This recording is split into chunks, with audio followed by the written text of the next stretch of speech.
ሰላም የእግዚአብሔር ቤተሰቦች እንደምን አላችሁ እንደምን አደራችሁ አሜን የአምላካችን የጌታችን የመድኃኒታችን የኢየሱስ ክርስቶስ ስሙ ከአጽናፍ እስከ አጽናፍ ከፀሐይ መውጫ እስከ ፀሐይ መጥለቂያ በፍጥረት አንደበት ሁሉ የተመሰገነ ይሁን። እንደ እግዚአብሔር ፍቃድ ዛሬ ይዤላችሁ የመጣሁት ህይወት ገጠመኝ 72ኛ ነው። ሰሞኑን እንግዲህ ላይቭ ያልገባሁላችሁ በጣም በፕሮግራሞች ተወጥሬ ስለነበረ የተለያዩ መርሃ ግብሮችና ፕሮግራሞች እንዲሁም የግል ጉዳይም ደግሞ አንዳንድ ጉዳዮችን ለመፈጸም ወዲያውዲ ያልኩኝ ስለሆነ በዛ ምክንያት ጠፍቻለሁ። በጣም ይቅርታ። እንግዲህ ላይቭ በቀርም በቀን ግን ያው በተቻለ መጠን በ24 ሰዓት ወይም በ48 ሰዓት የምትማማሩበትን ገጠመኝ እየለቀኩላችሁ ነው። ማታ ደክሞኝ ስለምገባ ነው እንጂ የወንጌል አገልግሎት ቢኖር ደስ ይለኝ ነበር። እነዚህ ገጠመኞች ግን በአዘቦት ጊዜ ባገኙት ሰዓት ተቀርጬ ከዛ ደግሞ እስራኤል እየሰራውኝ ኤዲት አድርጌ የመለቀላችሁ ገጠመኝ ስለሆነ ተጠቅማችሁበታል ብዬ ተስፋ አደርጋለሁ። በተለይ 71ኛ የህይወት ገጠመኝን ሰምተው ብዙ ሰዎች ደውለዋል። እኛም ልጆቻችንን እናውቃቸዋለን እንላለን፣ ግን እጅግ በጣም ብዙ ችግሮች አሉ። ልጆቻችንን እንድናውቃቸው እግዚአብሔር ይርዳን ብለዋል። ልጆችን ማወቅ በራሱ ትልቅ ነገር ነው። ልጆች ናቸው ወላጆቻቸውን ማወቅ ሊቸገሩ የሚችሉት እንጂ አንደኛ ባይምሮ ገና ናቸው፣ ሁለተኛ ነገር ደግሞ በነጻነትም ገና ናቸው። እንደፈለጉ ማወቅ የሚችሉበት እድል ላይ አይደለም ያሉት ልጆች። ወላጅ ግን ልጆቹን በደንብ የማወቅ ቻንስ አለው፣ በትልቅነትም በማስተዋልም በኃላፊነትም። እንዲሁም ደግሞ ልጆች አይምሯቸው ገና ስለሆነ ወላጅ በብልጠት የልጆቹን ማንነት ማወቅ ይችላል፣ በጸሎት ማወቅ ይችላል። እንዲሁም ባህሪያቸውን በማየት ጸባያቸውን በማየት ልጆቹን ማወቅ ይችላል የሚል ትምህርት በጣም በሰፊው ተነጋግረናል። ዛሬ ደግሞ በርዕሱ ላይ እንዳያችሁት አንድ እህታችን የመጨረሻ ውሳኔዋ እጅግ በጣም የሚገርም በሂደት ውስጥ ግን እግዚአብሔር እንዴት አድርጎ እንዳስተማራት በጣም ብዙ ውጣ ውረዶችን አይታ እንዴት ለቁም ነገር እንደበቃች የምንማርበት ነው። የእህታችን ታሪክ ውስጥ ብዙ ወንዶች ቢኖሩም በጣም ብዙ እህቶች ቢኖሩም ስማቸው መጥቀስም አያስፈልገንም፣ እንዲሁም አይጠበቅብንም። የሚያስፈልገው በሷ ህይወት ውስጥ ጣልቃ የገቡበትን ያንን ክፉና መጥፎ የሆነውን ነገር እንዴት አድርጋ ተወጣችሁ የሚለውን ነገር ነው አተኩራችሁ እንድታዳምጡ የምፈልገው። መልካም ቆይታ። ሰላም የእግዚአብሔር ቤተሰቦች፣ ሰሞኑን እንግዲህ ላይቭ የጠፋሁባችሁ አገልግሎት ስለበዛብኝና የግል ጉዳይ እጅግ በጣም ስለተደራረበብኝ ነው። ወደ ነበረው ወደ ቀደመው የላይቭ ፕሮግራማችን በቅርብ ጊዜ መለሳለሁኝ። በጣም ብዙ ገጠመኝ የሚቀርጹ ወንድምና እህቶች እየመጡ ቃላቸውን እየሰጡ ነው። እግዚአብሔር ከኛ ጋር ይሁን። እንግዲህ በእያንዳንዱ የህይወታችን ክፍል ውስጥ በጣም ብዙ ውጥረቶች አሉ። እነዛን ውጥረቶች ከምናረግብበት ዘዴዎች ውስጥ አንዱ ጸሎት ነው። ከዛ መረጋጋት ነው። ከዛ አመስጋኝ መሆን ነው። እነዚህ ነገሮች ደግሞ መጠበቅ ታጋሽነትም ጭምር ነው። እነዚህ ነገሮች የሰው ልጅ ለቁም ነገር ያበቁታል። እህታችንም ደግሞ ከኢትዮጵያ ወደ ውጭ ሀገር የመሄድ ፍላጎቷ እጅግ በጣም ከባድ ጉጉት ያደረበት ነበርና ቤተሰብም ሁለት ቤት ነበራቸው። አንዱ ቤት ሸጠው ነው ልጃቸውን ወደ ውጭ የላኳት። ስትሄድም በድግስ ነው የተሄደችው። ድግስ ተደግሶ ቻው ተብላ ነው የሄደችው። እዛም ሄዳ ደግሞ የምትፈልገውን አይነት ህይወት ኖረችው። በላች፣ ጠጣች፣ ተዝናናች፣ እየሰራች ነጮችን ለማየት ከመጓጓትም አልፋ እስከ መሰልቸት ድረስ ደርሳ ለ19 ዓመት ያክል ውጭ ሀገር ኖረች ማለት ነው። 19 ዓመት ያክል ውጭ ሀገር ኖረች። የዛሬ 22 ዓመት ነው ወደ ውጭ ሄደችው። ምን ማለት እንደሆነ በኋላ ይገባችኋል። የዛሬ 22 ዓመት ወደ ውጭ ሀገር ሄደች። 19 ዓመት ውጭ ሀገር ስትኖር ግን ሳታገባም አግብታም ከዛ ደግሞ ፈታ ከዛ መልሳ ደግሞ አግብታ ብዙ ህይወት አይታለች። እየደወላችሁ ታሪኬ አስተማሪ ሊሆን ይችላል መምህር እባክህን ይሄን ነገር እንዴት ነው የምታቀርበው ብላችሁ እንደምትጠይቁኝ ሁሉ ያሳለፋችሁትን ህይወት ደግሞ አይቼ ለቁም ነገር ወይም ለቅዱስ ቁርባን የበቃችሁበትን ደግሞ አስተሳሰባችሁን መዝኜ ነው ገጠመኙን ወደ ህዝብ እንደገጠመኝ ማቀርበው። በላይቭ ላይ ግን ታሪካችሁን ትናገራላችሁ። መፍትሄ የሚያስፈልገው ከሆነ መፍትሄ፣ ምስክርነት ከሆነ ምስክርነት፣ እንዲሁም ደግሞ ምናልባት ድል አድርጋችሁትም ከሆነ ደግሞ እንዲሁ በቀጥታ እናስተላልፋለንና በሁለቱም ያስኬዳል። ግን እርግጠኛ መሆነው የትኛውን በጣም 100% እርግጠኛ ሆኜ የተለወጡበትና እኔም የተሳተፍኩበት ገጠመኝ እንደሆነ እርግጠኛ መሆነው በቅዱስ ቁርባን የታተመ በአይን ያየሁት ፍጻሜ ሲኖረው ነው። ፍጻሜ ስላችሁ ቢያንስ እንኳን ለህዝብ ይበቃል ብዬ ማስበው ማለት ነው። እህታችንም በዛ መልክ ነው ለጸበል ወደ ኢትዮጵያ ስትመጣ ነው ታሪኳን የነገረችኝ። ለጸበል በርሜል ጊዮርጊስ ልትጸበል መጣች። ግን በርሜል ጊዮርጊስ ዝግ ሲሆንባት ቃጥላ ማርያም ሄደች። ቃጥላ ማርያም ተጸብላ ደግሞ ዘንዶ 14 ማርያም፣ እዛም ደግሞ የለም ሲባል ደግሞ ሌላ ቦታ እንደዚሁ አሉ የተባሉ በስም በዝና ወይም በማህበራዊ ሚዲያ የገነኑ የጸበል ቦታዎች ላይ እሱን ነው እንግዲህ በብዛት ሰው የሚሄደው። ብዙ የማይታወቁ ጸበል ቦታዎች አሉ። ቢተዋወቁ ደስ ይለናል። ሁሉም ጸበል ቦታ አንድ አይነት ነው። የእግዚአብሔር መንፈስ ያለበት ነው። ምናልባት አንዳንድ አባቶች፣ አንዳንድ ካህናት ህዝቡ ወደዛ ደብር እንዲመጣ ወደዛ ቤተክርስቲያን እንዲሄድ በማህበራዊ ሚዲያ ተጠቅመው የደብሩን ስም በጣም ትድሩት ሊያገኑት ይችሉ ይሆናል እንጂ የእግዚአብሔር መንፈስ ግን ሁሉም ጸበል ቦታ ላይ አለ። በሁሉም ካህናት ላይ እግዚአብሔር መንፈሱን ማሳረፍ ይፈልጋል። አለ ሳይሆን ይፈልጋል። ግን የእግዚአብሔር መንፈስ መቀበል የሚፈልገው ምን አይነት ልብና ምን አይነት አስተሳሰብ ያለው ክርስቲያንና ካህን ነው የሚለውን ደግሞ እግዚአብሔር ነው የሚያውቀው። እና እቺ ልጅ መታ ብዙ ወዲያ ያለች እኔም እንትን ብላቸውን ማሳደጋቸውን ልጆች እንዲሁም ደግሞ ማስተዳደራቸውን ወንድሞችና እህቶችን አየችልኝ። ከዛ ግን ቁጭ ብላ ታሪኳን ስትነግረኝ ምን አለበት ይሄን ሁሉ ከመጎብኘቷ በፊት ታሪኳን ቀድሜ ባወቅኩ ኖሮ ነው ያልኩት። እኔ ያልኩበት የራሴ ምክንያት ይኖረኛል እና ራሷን ደብቃ በዚህ ልክ ብዙ ዞራ ነፍሳትን ስታገለግል ቆይታ የዛሬ 2 ዓመት ሄደች። ከዛ ተመልሳ ደግሞ እንደገና መጣች። ደግሞ ተገናኘን ማለት ነው። እንደገና በአመቷ ተገናኘን። ታሪኳን የነገረችኝ ቤተክርስቲያን ቅጥር ግቢ ውስጥ ነው። ከኔ ጋር አብሮ ጥበቃ ሲሰማ ነበረ።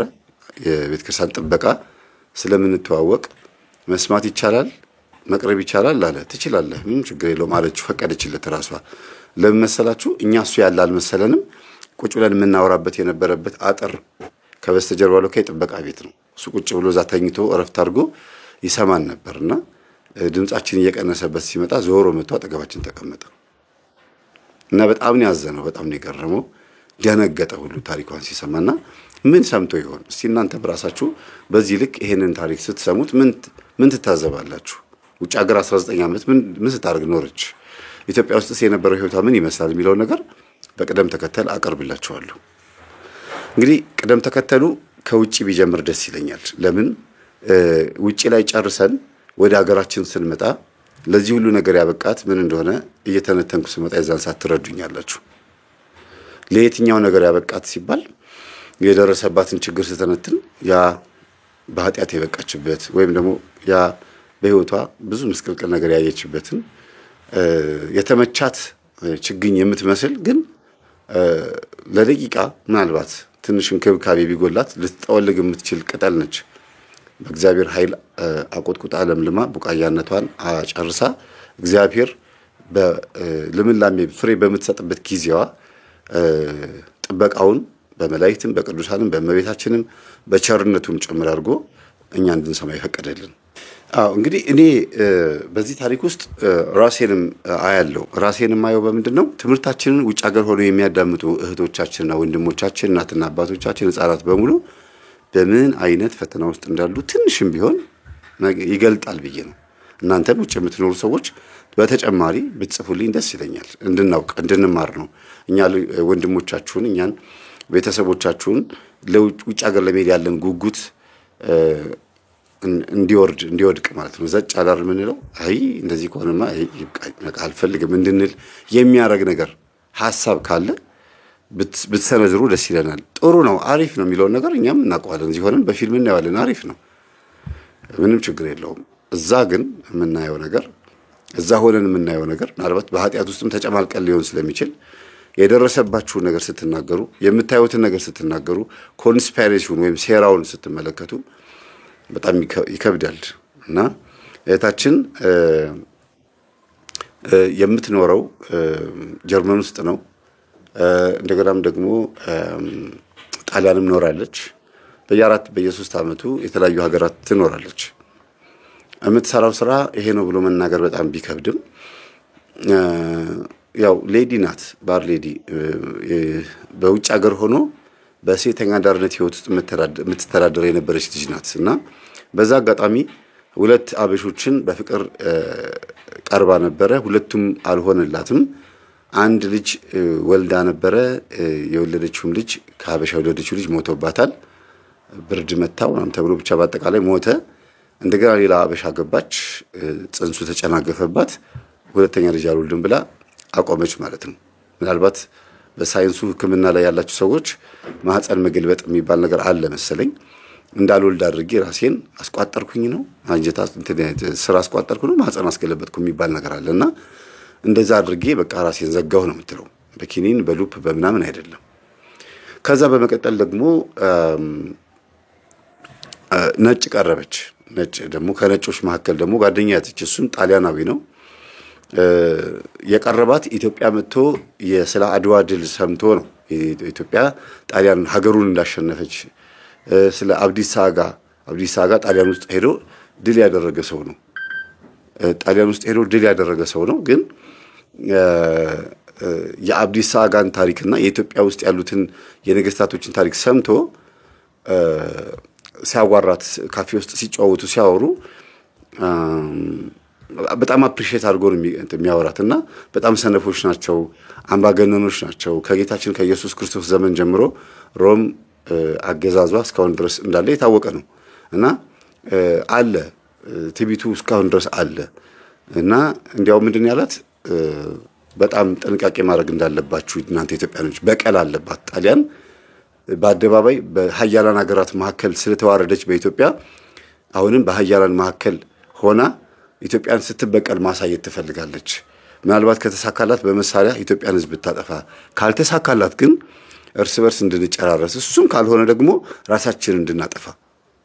እርስ በርስ መጨራረስ ማለት አንዱ መግደል ነው። ከተሳካ ደግሞ የበለጠ በጣም ነገሮች እየሰፉ ከመጡና ነገሮች ሃይማኖተኝነታችን በጣም ጠንካራ ከሆነ ግን ሰው ራሱን እንዲያጠፋ ማድረግ የሚቻልበትን ትልልቅ አሰራሮችን ወደ ኢትዮጵያ ሊያመጡ እንደሚችሉ ቀድሞ ነግሯታል። እንዲያውም ኢትዮጵያ ውስጥ በአንዳንድ ጊዜ የባንዲራችን ላይ ያለውን ኮከብ ስታይ ወይ አንዳንድ ነገሮችን ስታይ ልጅቷ ፈረንጆ የተናገራት ነገር ታስታውሳለች። ይሄ ነገር እውነት ነው እንዴ? ኢትዮጵያ ራሷ ወዳ ፈቅዳ ወደ ሰይጣን ማህበር ልትገባ ነው እንዴ ምናምን ብላ ሁሉ አስባ ነበረ።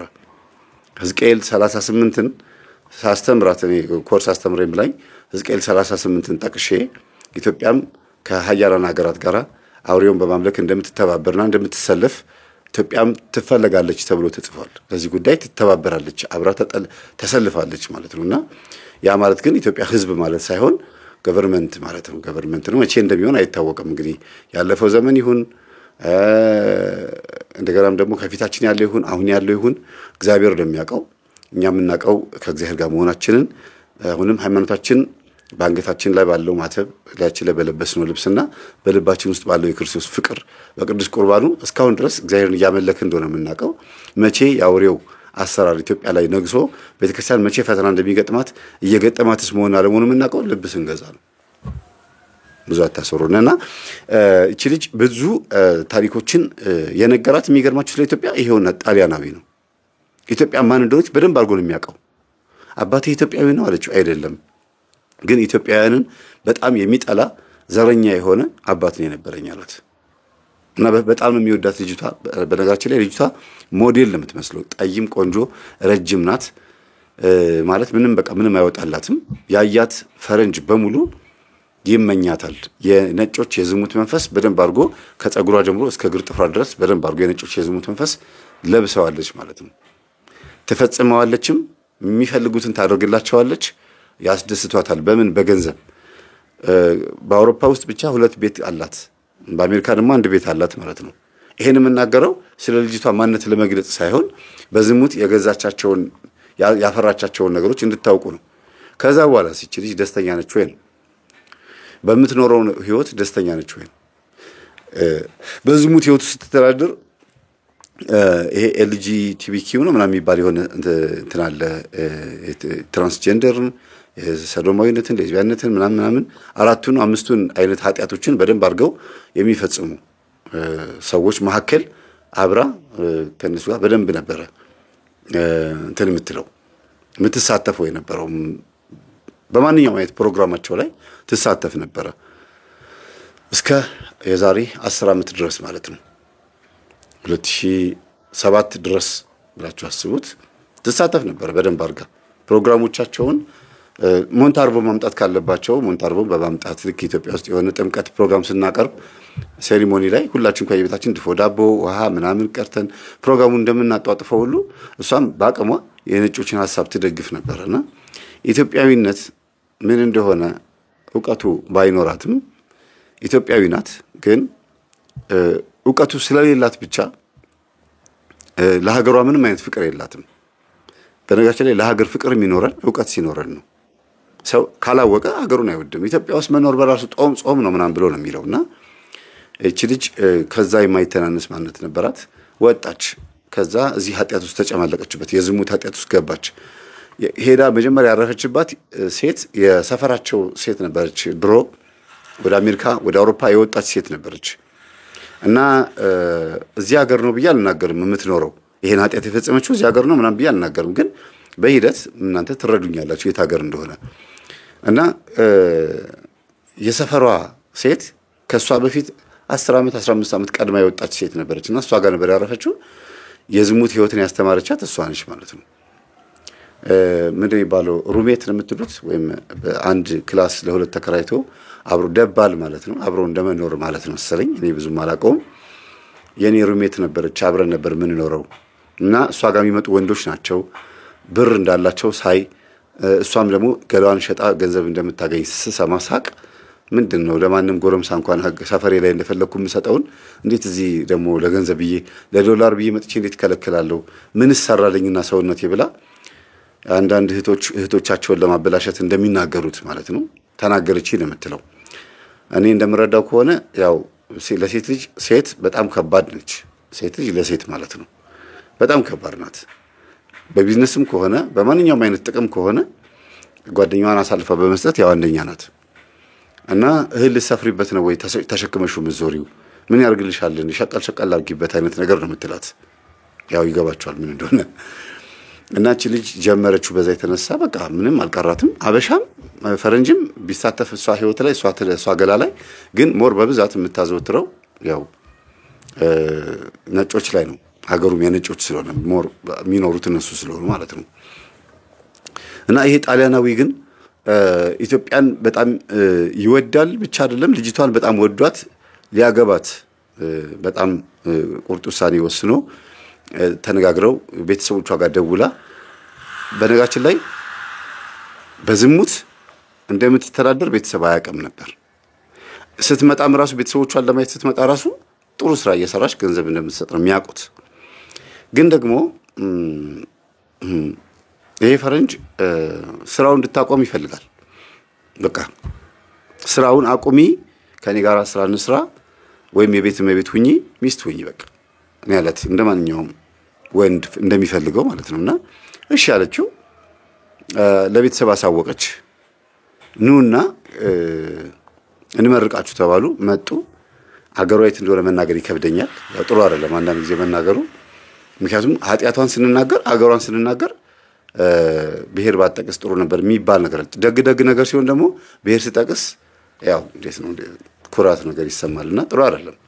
ኃጢያቱ ሲሆን መወቃቀስ ጽድቅ ሲሆን ደግሞ መሞጋገስ በብሄር ምክንያት መሆን የለበትም ብዬ አስባለሁ። አሁን እየተማርኩ መጥቻለሁ ብዙ ኮሜንት ስለማይ ማለት ነው። እና መጡ ተመራረቁ። ቤተሰብ መረቃቸው። ተመርቀው ወደ ሀገራቸው በገቡ በሁለተኛ ወሩ ባሏ አረፈ።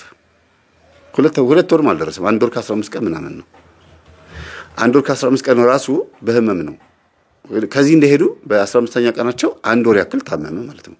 በ15ኛ ቀን ጀምሮ 1 ወር ያክል ታመመ። በአንድ ወር ከ15 ቀን ሞተ። ከዛ ለቤተሰብ ተናገረች። በቃ እኔ መጀመሪያም እንደዚህ አግብቼ ነበር እንደዚህ ሆነ ማን ብላ ብቻ ሁሉ ነገር ግራ ጭልምልም አለባትና ሁለተኛ ቤቷ ማንም ወንድ እንዳይመጣ ስለ ፍቅርም ሆነ ስለ ባል ስለ ልጅ ምናምን እንደዚህ አይነት ነገር በቃ ማውራት አልፈልግም። አንድና አንድ ስራ እየሰራሁኝ ገንዘብ ተቀብዬ ስራ የምትለው እንግዲህ ዝሙቱን ነው። ገንዘብ ተቀብዬ ያንን ገንዘብ ወደ ቤተሰቦቼ እየላኩኝ ቢያንስ እነሱ በእኔ ገንዘብ ይደሰቱ ብላ ገላዋን ሸጣ ገንዘቧን ትልካለች። በዛ እነሱ ጤፍ ይገዛሉ፣ ልብስ ይገዛሉ፣ ጫማ ይገዛሉ። ኢትዮጵያ ውስጥ በደንብ አድርገው ኖሩበት፣ ዘነጡበት፣ የቤታቸውን ጣራ ቀየሩበት። እህታቸው የቤቷ ጣራ ፈርሷል። እህታቸው ቤቱ ጨልሞባታል። እነሱ አምፖል ይቀያይራሉ። ኃጢአት ሆኖ አይደለም፣ መጥፎ ነገር አድርጎ ማለት አይደለም። የህይወትን ልዩነት እየነገርኳችሁ ነው። እዛ እሷ ማታ ማታ ስትገባ ታለቅሳለች። በተለይ ይሄ ጣሊያናዊ ይሄ ግማሽ ኢትዮጵያዊ በሉት በዜግነት ባይሆንም እንኳን በአስተሳሰብና በፍላጎት ግን ኢትዮጵያዊ ነው ብለ ማለት ይቻላል። ማያነበው መጽሐፍ አልነበረም።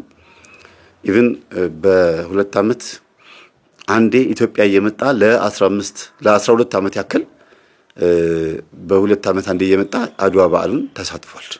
ፎቶ አንስቷል። ብዙዎቻችሁ የሚለጥፋቸውን ፎቶዎች ልታውቁ ሁሉ ትችላላችሁ። ባንዲራ በማድረግ የሚታወቅ ፈረንጅ ነው። ጣሊያናዊ ነው እና በኢትዮጵያ ቴሌቪዥን አገልግሎት ይመስለኛል የዛሬ 9 ዓመት 10 ዓመት ሳይቀርብ አይቀርም። ኢትዮጵያን የሚወድ ጣሊያናዊ አባቶች ያፍራለው ጥቁሩን ሕዝብ ለማጥፋት የሞከሩበት መንገድ ትክክል አይደለም ምናምን ብሎ ቀርቧል። እና ለእህታችን ሞራል ስል ነው ፎቶውን ቪዲዮን ማላቀርበው። ይሄንን ሰው ለምን እሱን አቀረብኩ ማለት አብሮ የተነሱትን ፎቶ ስለሚኖር ያ ነገር ትንሽ ያወታችንን ኢትዮጵያ ውስጥ እኛ አድገኞች ነን በጣም። ለዛ ነው ያን ያክል ተውት ባቀርቦ ደስ ባለኝ እና ነፍሱን በገነት ያኑረው። እግዚአብሔር ስሙ የተመሰገነ ይሁን። ጣሊያን ውስጥ ያለ የኦርቶዶክስ ተዋህዶ ቤተክርስቲያን ገብቶ ተጠምቋል። ካቶሊክ ነበረ በነገራችን ላይ ተጠምቆ ኦርቶዶክስ ሆኗል። በምን ምክንያት? በአባቱ የኦርቶዶክስና የኢትዮጵያ ጥላቻ ምክንያት ነው እኮ የሚገርማችሁ። ጠየቀ ልጁ ለምንድን ነው አባቴ ኢትዮጵያንና ተዋህዶን የምትጠላው ኢትዮጵያንና ኦርቶዶክስን የምትጠላው ለምንድን ነው ብሎ ጠየቀ። ይሄ ልጅ እድሜው ወደ 34 35 አካባቢ ይሆናል። አባቴ ለምንድን ነው የምትጠላቸው ብሎ ጠይቋል በልጅነቱ። ተው አትም አይመለከተም ሲል ነበረ። ሲያድግ ግን የአባቱን ማስታወሻዎች ሲመለከት ግን አንድና አንድ በጦርነት ስለተሸነፈን ብቻ ነው ይሄ አባቴ የሚጠላት የነበር ኢትዮጵያን። ሌላ ምንም ምክንያት የለውም። በቃ ያ ሁሉ መጽሐፍ ሪሰርች አድርጎ የኢትዮጵያን ውርደት ሲጽፍ የነበረውና እንደዛ አይኑ እስኪያሞ መነጽሩን እንትን እያለ መብራት አብርቶ እያነበበ የነበረው ለየትኛው የቴሌቪዥን ጋዜጣ ለየትኛው ሬዲዮ ይሰጥ እንደነበረ ባላቅም ማለት ግን ብዙ ጥናት አጥንቷል አለ። ስራው ይሄ ነው መሰለኝ። እያጠና ለሆኑ ሰው እንትኖች ይሰጣል። አይታወቅም እንግዲህ ለኮንስፓይረሲ ይሆናል የሚሰጠው። ስለ ኢትዮጵያ እያጠኑ ይሰጣሉ። ባለፈው ሳስተምር አንድ የዩኒቨርሲቲ መምህር ደውሎ እንዴት አወክን ያለኝ። ያው ጥናት ማጥናት ጥሩ ነው። ምኑ መሰላችሁ? የዩኒቨርሲቲ ተማሪዎች የመመረቂያ ጽሁፋቸውን የጥናት ጽሁፋቸውን አስገብተው ያንን ዶክመንት ነጮች ይፈልጉታል ብዬ ስናገር በጣም የሚገርም ትልቁ ጥያቄ ይሄ ነበር። ለምንድን ነው የሚፈልጉት ነበር አለ። የዩኒቨርሲቲ መምህር ነው። ካላችሁ የዩኒቨርሲቲ መምህራን መሆናችሁ የኮሌጅ የተለያዩ ዲኖች ካላችሁ ምንም ሆኖ ብትጽፉና ብታገኙኝ ተጨማሪ ዕውቀት ብትሰጡኝ ስተትም ካለ ብታስተምሩኝ ደስ ይለኛል። አረ እንዲም አለ ብላችሁ ብትጨምሩልንም ደስ ይለናልና ይሄ ጣሊያናዊ የሞተ ወንድማችን ማለት ነው ለቤተ ክርስቲያናችንና ለኢትዮጵያ ባቀሙ ያገኛቸውን ኢትዮጵያውያኖችን በመውቀስና አንዳንዴም በጥፊ በመማታት ይታወቃል። የሚገርማችሁ በጥፊ ይማታ ነበር። በአማርኛ ሰነፍ የምትለውን ቃል ያቃታል። አዩ ኢትዮጵያዊ እንደዚህ ሰነፍ ብሎ ይማታ ነበር። እና ምን አይነት ሰነፎች ናቸው በዚህ ዘመን ያሉት ኢትዮጵያውያኖች ምናምን ብሎ ይለኛል ለምትለው በጣም እያለቀሰች ነው የምትናገረው በነገራችን ላይ። ከዛ ይሄ ሰው ከሞተ በኋላ ዘጋግታ ልክ ደግሞ ቤተሰቦቿን እያገዘች እየረዳች እያለ እሷ በምትልከው ገንዘብ ደግሞ እዚህ ጨምልቅልቅልቅ ብለዋል ወንድሞቿ። እዚህ ኢትዮጵያ ውስጥ የሚገርማችሁ ሰዶማዊ ሆኖባታል ወንድሞቿ። እህቷ ደግሞ ሌዝቢያን ባትሆንም ግን ከዛ በማይተናነስ መልኩ ከቤት አትወጣም። ያው ልጆች እየሰሙት ከሆነ ትንሽ ተንኮል እንዳያውቁብኝ ብዬ ነው እንጂ አላስፈላጊ ባዕድ የሆኑ ነገሮችን ወደ እንትን እየከተተች ትጠቀም ነበረ። ግለ ወሲብ ትፈጽማለች። ከቤት መውጣት አትፈልግም። አይኗ ከቤት ባለመውጣቷ የተነሳ ወደ ውጭ ስትወጣ አይኗ ይታመማል። ፀሐይና እንትን አለርጂክ ሆኖባታል ማለት ነው። ያው እንግዲህ ቡዳ ነው ይገባቸዋል መቼም ሳንስክሪን ይሄ ቆዳ ምናምን አለርጂክ የተባለ ስም ይወጣለት ቡዳ ነው። እንቁላል ልጆች ሲበሉ ቆዳቸው ይበላሻል ይባላል፣ ግን አይደለም። እናት ወይም የቤት ሰራተኛ ወይም ሞግዚቶቻቸው እንቁላል በሚበሉበት ሰዓት፣ ወተት በሚጠጡበት ሰዓት ያንን ምግባቸውን አብረው ቡዳው የሚበላ ከሆነ ከነዛ ሰዎች ጋር ሆኖ ያንን ሲበሉ ይታመማሉ። መጀመሪያ በልቶታል። ከገጠር የሚመጡ ብዙ እህቶቻችንን ወተት ጠጡ ብዬ ስላቸው ወተት አልወድም ይላሉ። ለምን? ለወተት ቅርብ ስለነበሩ ወተቱን ሲጠጡት፣ ወተት ደግሞ ነጭ ነው ይበላል ቶሎ። የቡዳ መንፈስ ወተት ሲጠጡ ያያቸዋል፣ ወይ የጎረቤት ወይ የቤተሰብ። እኔ ብዙ ጊዜ ከገጠር የመጡ ልጆች ወተት ጠጡ ስላቸው ወይም ደግሞ በቤተሰብም ሊሆን ይችላል በሆነ አጋጣሚ እኔ ወተት አልወድም ነው የሚሉት። ከተማ ውስጥም ራሱ ወተት አልወድም የሚል በዝቷል። ግን ሞር በብዛት የገጠር ልጆች በወተት ነው ያደጉት፣ ግን የሚጠሉት ይበዛሉ። ምናልባት አቅለሽሿቸው ስለበዛ በሱ ስላደጉ እንደ ቁም ነገር ስለማይቆጥሩት ልንል እንችል ይሆናል፣ ግን አይደለም። ሲጠጡት ስለሚታመሙ ነው። አይገርማችሁም? ስለዚህ አለርጂክ ነው። እና እዚህ ጋርም ስንመጣ ደግሞ ወንድሞቿ ምንድን ነው የሆኑት? እዚህ ኢትዮጵያ ውስጥ በጣም የሚያስቅ ነገር ውስጥ ነው የገቡትና በቃ ከንቱ ታውቃላችሁ፣ ከንቱ ነው የሆኑት። ግን በእሷ ገንዘብ ነው የሚያምርባቸው። መነጽር የሚያርጉ፣ ልብስ የሚልበሱ፣ የሚገራርም ጫማ ያድርጉ፣ እንደፈለጉ ይሁኑ እየተባሉ መጨረሻ ላይ ገንዘብ ባለመላኳ ምክንያት በራሱ የምትወቀስ ሆነች። ምን ነው ቆየሽ እየተባለች ማለት ነው። እና የምትልከው ገንዘብ እሷ ምንም እንኳን ለእሷ ትንሽ ቢመስልም ኢትዮጵያ መጥተው ሲመነዘር ግን ብዙ ስለሆነ ትልክላቸዋለች። እንደ ትልቅ ነገር አትቆጥረውም። እሷ በተደጋጋሚ የምታገኘው ገንዘብ ምናልባትም 2 ቀን ወይ 3 ቀን የምታገኘው ገንዘብ ለእነሱ ወር 2 ወር በደንብ አድርጎ ሊያስጨፍራቸው ወይም ደግሞ ቤታቸው ሊያሟላ ይችላል ማለት ነው።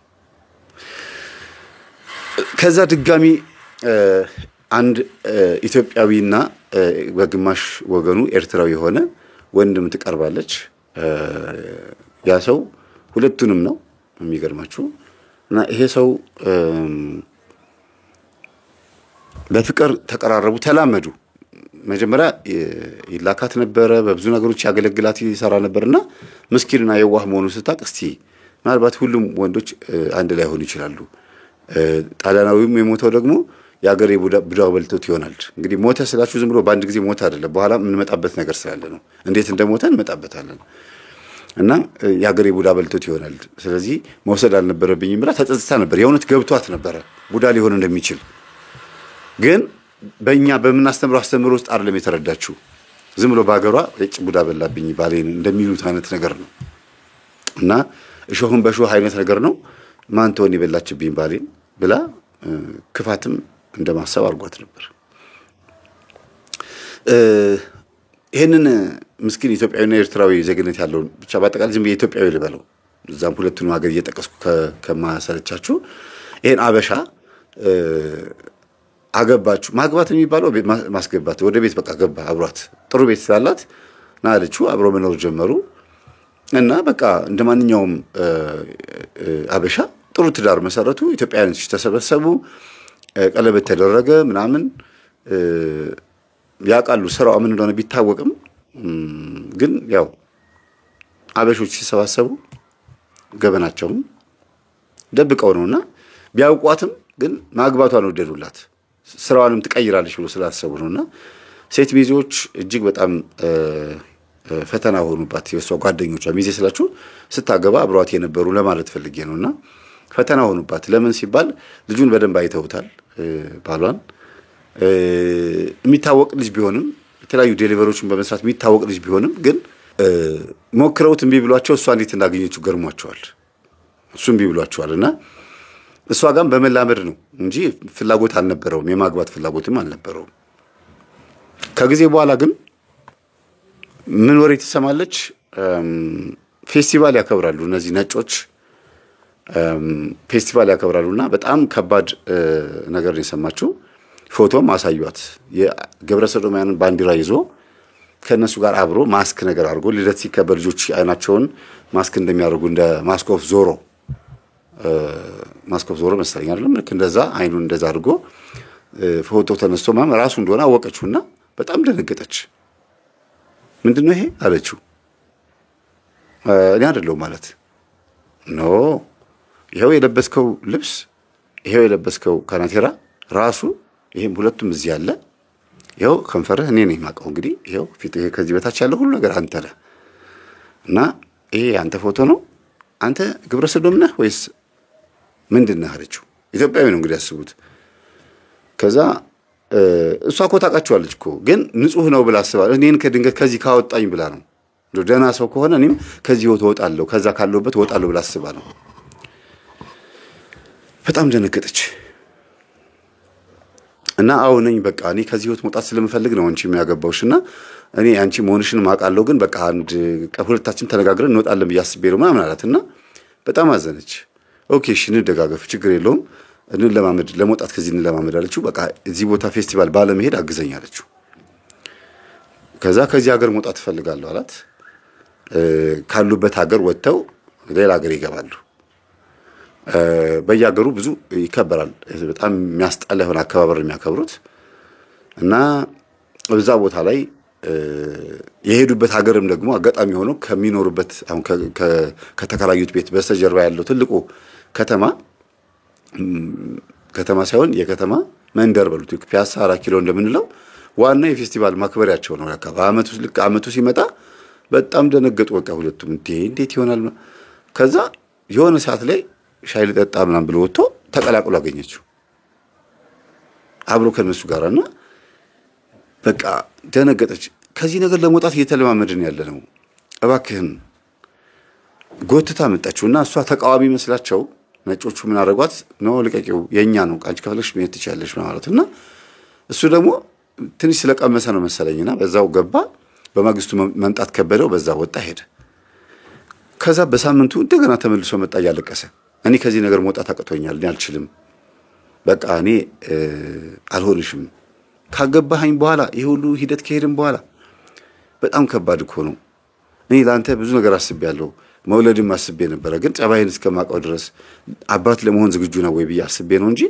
ለመውለድ ዝግጁ ነበርኩኝ ምናምን አለችውና በጣም አዘነ ቤተክርስቲያን ሄደው ቄስ ጋር አናገሩ የአባቶቻችን የኛን ቄሶች ማለት ነው አናገሩ ከዚህ ነገር እንዴት ነው መውጣት የሚቻለው ብጠመቅ ይሄ ነገር ይወጣልኛል ምናምን ብሎ ጠየቃቸው አዎ ብለው አጠመቁት በተጠመቀ በ15ኛ ቀኑ ወንድ ፍቅረኛ ይዞ መጣ አምጥቶ አስተዋወቃት በጣም ደነገጠች በቃ ማለት ከዚህ ነገር መላቀቅ አይችልም ይሄ ኢትዮጵያዊ ሰው እኔ ራሴን መጀመሪያ ማዳን አለብኝ ብላ ራሷን ለማዳን ጥረት የምታደርገው በእንዱ ተቀላችሁ ከዛ ከፌስቲቫሉን ከኃጢያቱም በመቅረትና በገንዘቧ ዴሊቨሪ ያዘዘች ብቻ ምግብ ያዘዘች ቤቷም እየሰራች ገንዘቧ እስኪያልቅ ድረስ ጠብቃ ገንዘቧ ሲያልቅ ወደ ኢትዮጵያ መምጣት የሚገርማችሁ በቃ እንጂ ኃጢያቱን በቃ ማቆም ፈልጋለች የዝሙት ስራውን ግን ቤተሰቦቿ ደግሞ ይደውላሉ በ15 ቀን በ20 ቀን ማም ደውለው ብር እንደሚያስፈልጋቸው ይናገራሉ እገሌ ትምህርቱን አልጨረሰም 2 አመት ልመጣ ነው ትላቸዋለች 2 አመት ይቀረዋል እገሊት ዩኒቨርሲቲ ናት እንትና ደግሞ እንደዚህ ልታገባ እህትሽ ልታገባ ብለን ደግሞ እንደዚህ ብለን አስበን ኪሳራ ውስጥ ገብተን ነበር አልፈልግም ብለን አከሰረችን ይሄን ያክል እዳ አለብን የመሬት ይሄ ነገር መጣብን በቃ ማይሉት ገንዘብ ለመቀበል ልጅቷን ግን ሁሉም ውሸት ነው በነገራችን ላይ ስትመጣ ያወሩት ነገር በሙሉ እንዳለ ሐሰት ነው የነገሯት ቤተሰቦቿ የነገሯት ማለት ነው በዛ ነገር ውስጥ ያለች 1 አመት 2 አመት ዝም ብላ ቁጭ አለች በመሃል እኮ ትንሽ ሄድ ብላ ትመጣለች ለምን ቤተሰብ ያስጨነቃት ነው ሄዳ ኃጢያትን ቀምሳ ትመጣለች ገንዘብ ይዛ ትመጣለች ግን እያለቀሰች ነው እያማረረች ነው እግዚአብሔር ሆይ መቼ ነው ከዚህ የምታወጣኝ እያለች ነው ማንንም ሰባኪ አልሰበካትም ቤቷ ግን ቁጭ ብላ የተለያዩ ቪዲዮዎችን ታያለች ምናምንና በዛ አጋጣሚ እናንተ የምትለቁትን የቲክቶክ ቪዲዮ ትመለከታለች አይነጥላ የሚባል መንፈስ ሰዎች እንዴት ግብረ ሰዶም እንደሚያረግ አይነት ሌዝቢያን እንዴት እንደሚያረግ እንዴት አድርጎ ትዳር እንደሚያፋታ እኛ ላይ ሆኖ እንዴት ስራ እንደሚሰራ ምናምን አይነጥላ ብዬ ከ1 እስከ 6 ያስተማርኩትን በደንብ ሰማች እና በቃ ባለቤቴ ተለክፎብኝ ነው እኔም ተለክፌ ነው መንፈስ ነው ማለት ነው ቤተሰቦቼም የሆነ ነገር አድርገዋል እኔ ስለዚህ ይሄን ነገር ነፃ ማውጣት አለብኝ ብላ እየሰገደች እየጸለየች የሚገርማችሁ በሌላ ጊዜ ራሱ ፕሮግራም ነበራቸው እነዚሁ ሰዶማውያን አንዳንድ ጊዜ ፓርቲ ይወዳሉ ጭፈራ ይወዳሉ የኖህ ዘመን እንደዛ ነበረ ከኖህ በኋላ ያሉት ህዝቦች እንደዚህ አይነት ባህሪ ነው ያላቸው አረንጓዴ የሆነ አትክልት ቦታ ይተክላሉ በዛ ቦታ ላይ የሆነ መሃል ላይ ሐውልት ያደርጋሉ ለዛ ለሐውልቱ የሚሰግዱት እና የሚያመልኩት እየተዳሩ ነው። ወንድ ለወንድ ሴት ለሴት ማለት ነው።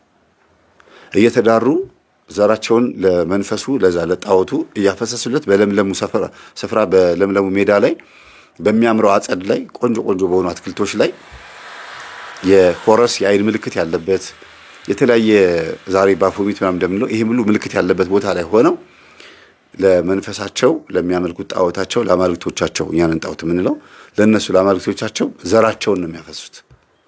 እንዲያውም እንዲህ አድርገው የሚያመልኩ ነገስታት ያሉበት ሀገር ላይ የሰው ደም ሳይሆን የሚፈሰው የሰው ዘር ነው የሚፈሰው። በጣም ይገርማቸዋል። እና በጣም ከባድ የሆነ ፈተና ውስጥ ገባች። ፈተናው ምንድነው?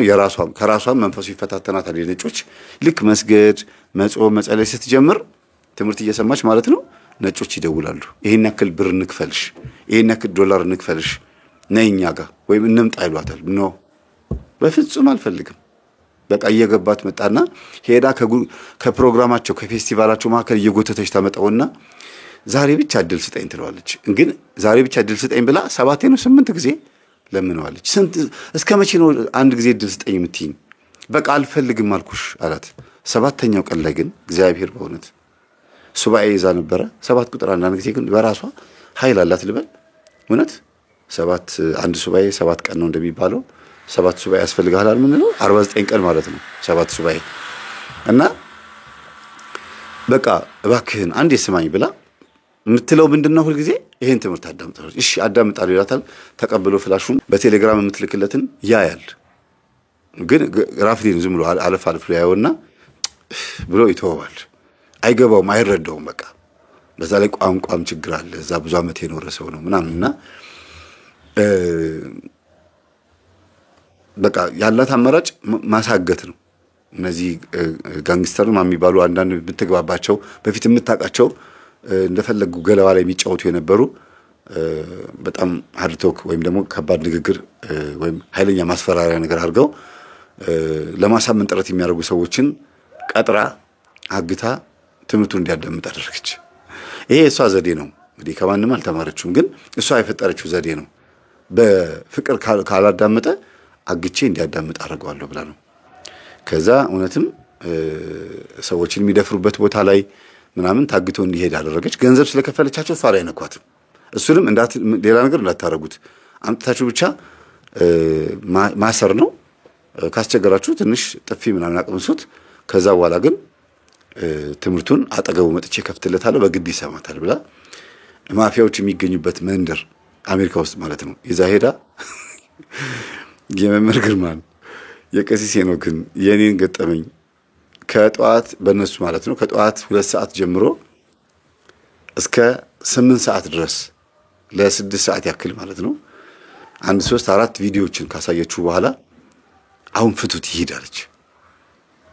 ከዛ ፈተውት ሊሄድ ሲል እኔ መንገዱን አላውቅም ነይና አሳየኝ አላት። አይ ወሰዱና የነበረበት ቦታ ጣሉት አለቻቸው። ነው አንቺ እንድትወስጂ ነው የምፈልገው አላት።